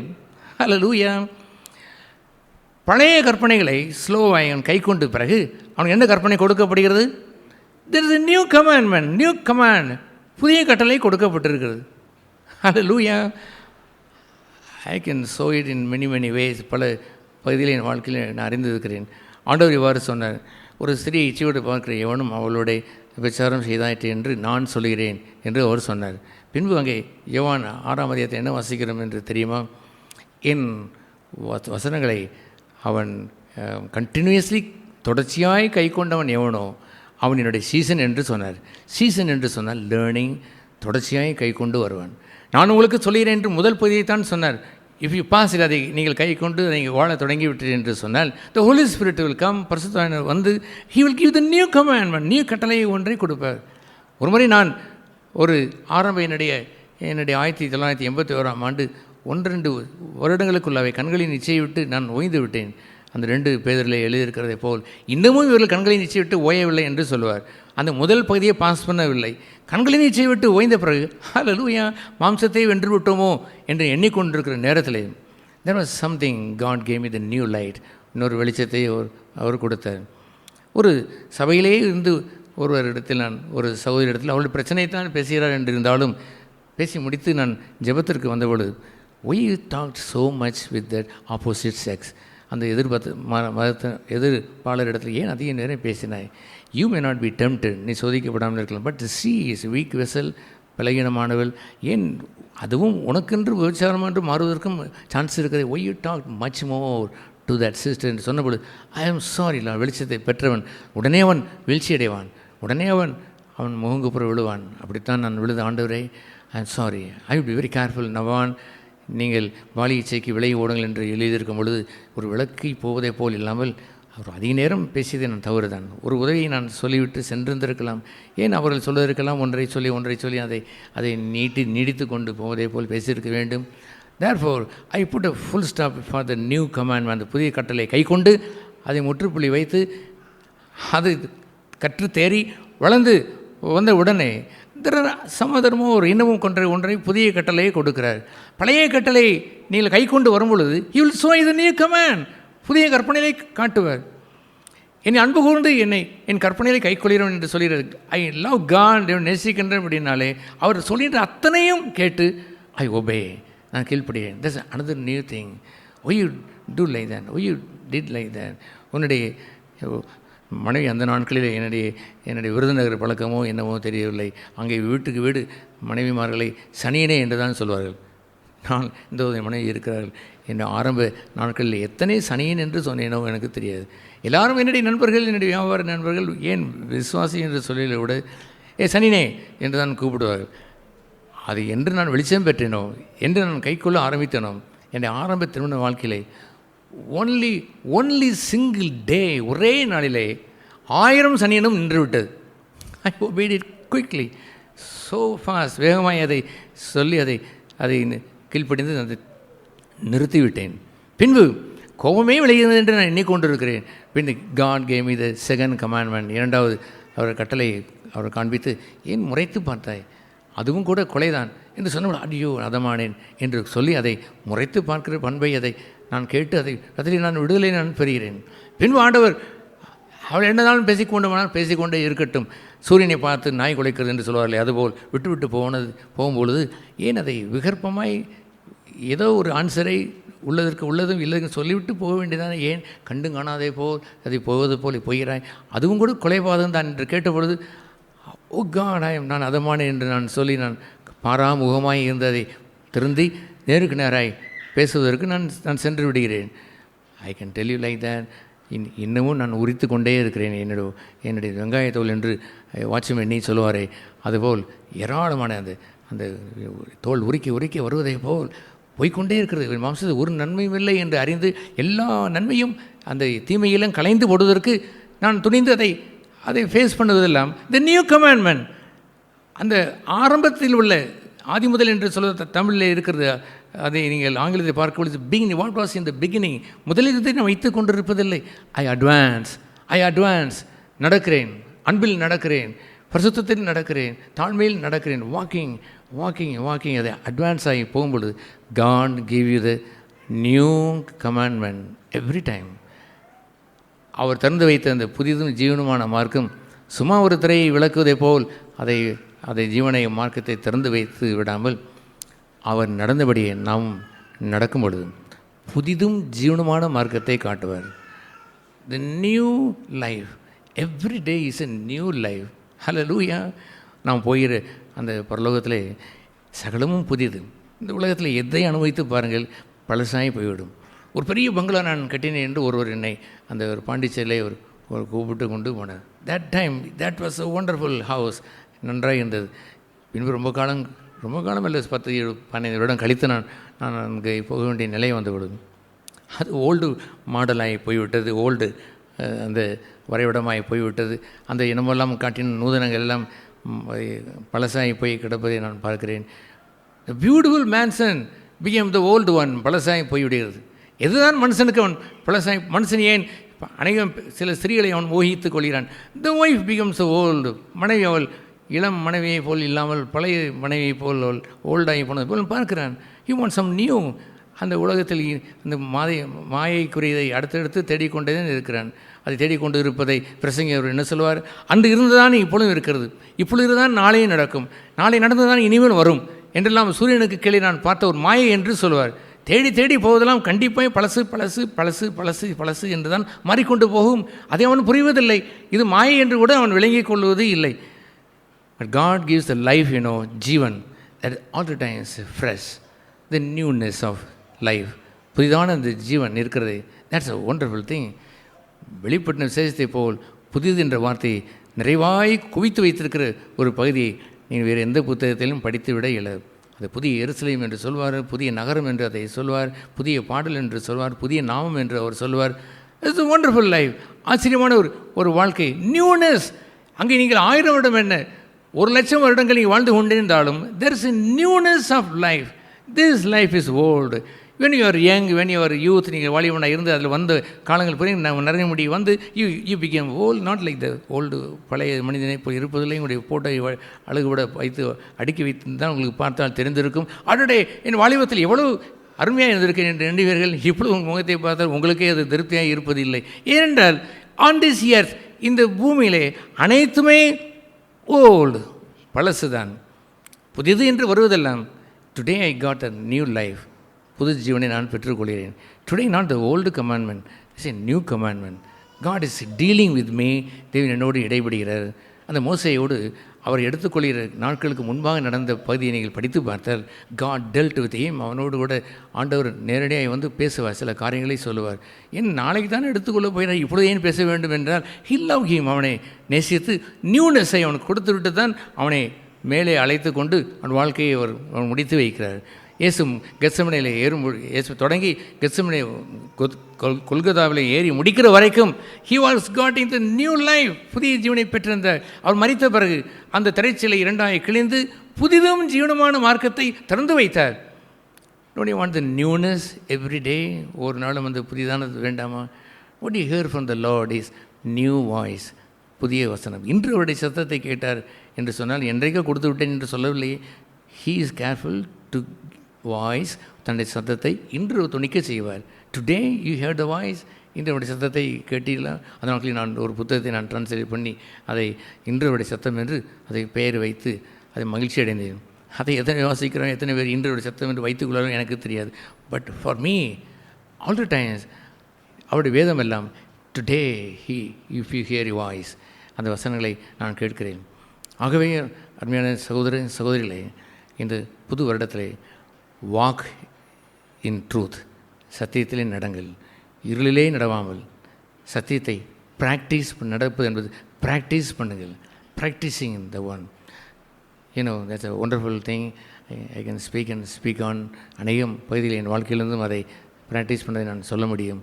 But you must enjoy that. அதை வாழ்க்கையிலே பழக வேண்டும். யூ த ஃபுல் 360 days, 360 நாட்கள் இருப்பதை போல் உங்களுக்கு முன்னால் வைக்கப்பட்டிருக்கிறது. Enjoy this practising this life. இந்த வாழ்க்கையை ப்ராக்டிஸ் பண்ணுங்கள். சத்தியத்தை நீங்கள் கைக்கொண்டு வாழுங்கள், அபியாசப்படுத்துங்கள். வாக். சின்ன பிள்ளைகள் பாடல் கூட நன்றாய்த்தான் படிக்கிறார்கள். விளங்கி படித்தார்களோ இல்லையே நமக்கு தெரியாது. ஆனால் என்ன அருமையாய் வாக் இன் த லைட் என்று அவர்கள் சொல்லும் பொழுது இட்ஸ் எ ஒண்டர்ஃபுல் திங். அதை நான் கேட்கும்போது எனக்கு மெய்மறந்து போகிறேன். ஆனால் அது சிறுவர் பாடல் என்று சிலர் விட்டு போவார்கள். That's a right thing. You must walk in the truth. சத்தியத்தை கைக்கொண்டு வாழுதலே நடந்து கொண்டே இருங்கள். Not the word of God, எழுதப்பட்ட வேர்ட் ஆஃப் காட் அவசியம். அதை விட மேலான என்னவென்றால் அவருடைய வாயிலிருந்து புறப்படுகின்ற வார்த்தை என்பது டுடே, இன்று ஃபேஸ் பண்ணுகின்ற ஒரு காரியத்திற்கு சத்தியம் என்ன சொல்கிறது என்பதை, அந்த வார்த்தை என்ன சொல்கிறது என்பதை சத்தியத்தை திறந்து அவர் காண்பிப்பார். அப்படி காண்பிக்க அந்த வார்த்தை மாம்சமாய் மாறிவிடும். You will be the broken man, நொறுங்குண்ட மனிதராய், நொறுங்குண்ட மனுஷியாய் நீங்கள் மாறுவீர்கள்.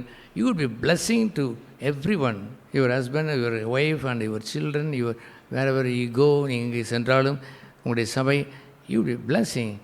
ஏனென்றால் அவனிடத்தில் எவ்வளவேனும் இருளில்லாத வாழ்க்கையை நோக்கி போய் கொண்டிருக்கிற அவனுடைய வாழ்க்கையிலே he is growing, வளர்ந்து கொண்டே போகிறான். there is no oldness there, பழசு என்பதில்லை. everything is new. நீ பெற்றுக்கொண்ட இந்த காரியம் இப்பொழுது பழசாகவே இருக்கிறது. ஆனால் ஆகிலும் there is a new commandment, இன்னொரு புதிய கட்டளையும் உங்களுக்கு தருகிறார். that is a growing and walking in the truth. நொறுங்குண்ட வாழ்க்கை இந்த வருடம் முழுவதும் வாழ தேவன் கிருபை செய்வார்கள். நாம் யாவரும் தலை வணங்கி ஜெபம் செய்ய கிடவோம். நம்ம கேட்ட வார்த்தைகளுக்கு ஒப்பு கொடுத்து நம்ம யாராவது ஒரு சில சகோதர சகோதரிகள் ஜெபம் செய்ய கடவோம்.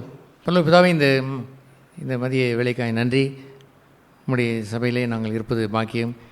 சபைக்கு தலைவராக இருக்கக்கூடிய கிறிஸ்து உம்முடைய அபிஷேக தைலத்தை எங்கள் மீதும் சரீரத்திலே நீர் பொழிய செய்து எங்களுக்கு ஜீவனையும் ஆசீர்வாதத்தையும் கட்டளையிடுகிறீர். உங்கள் நன்றி ஆண்டவரே.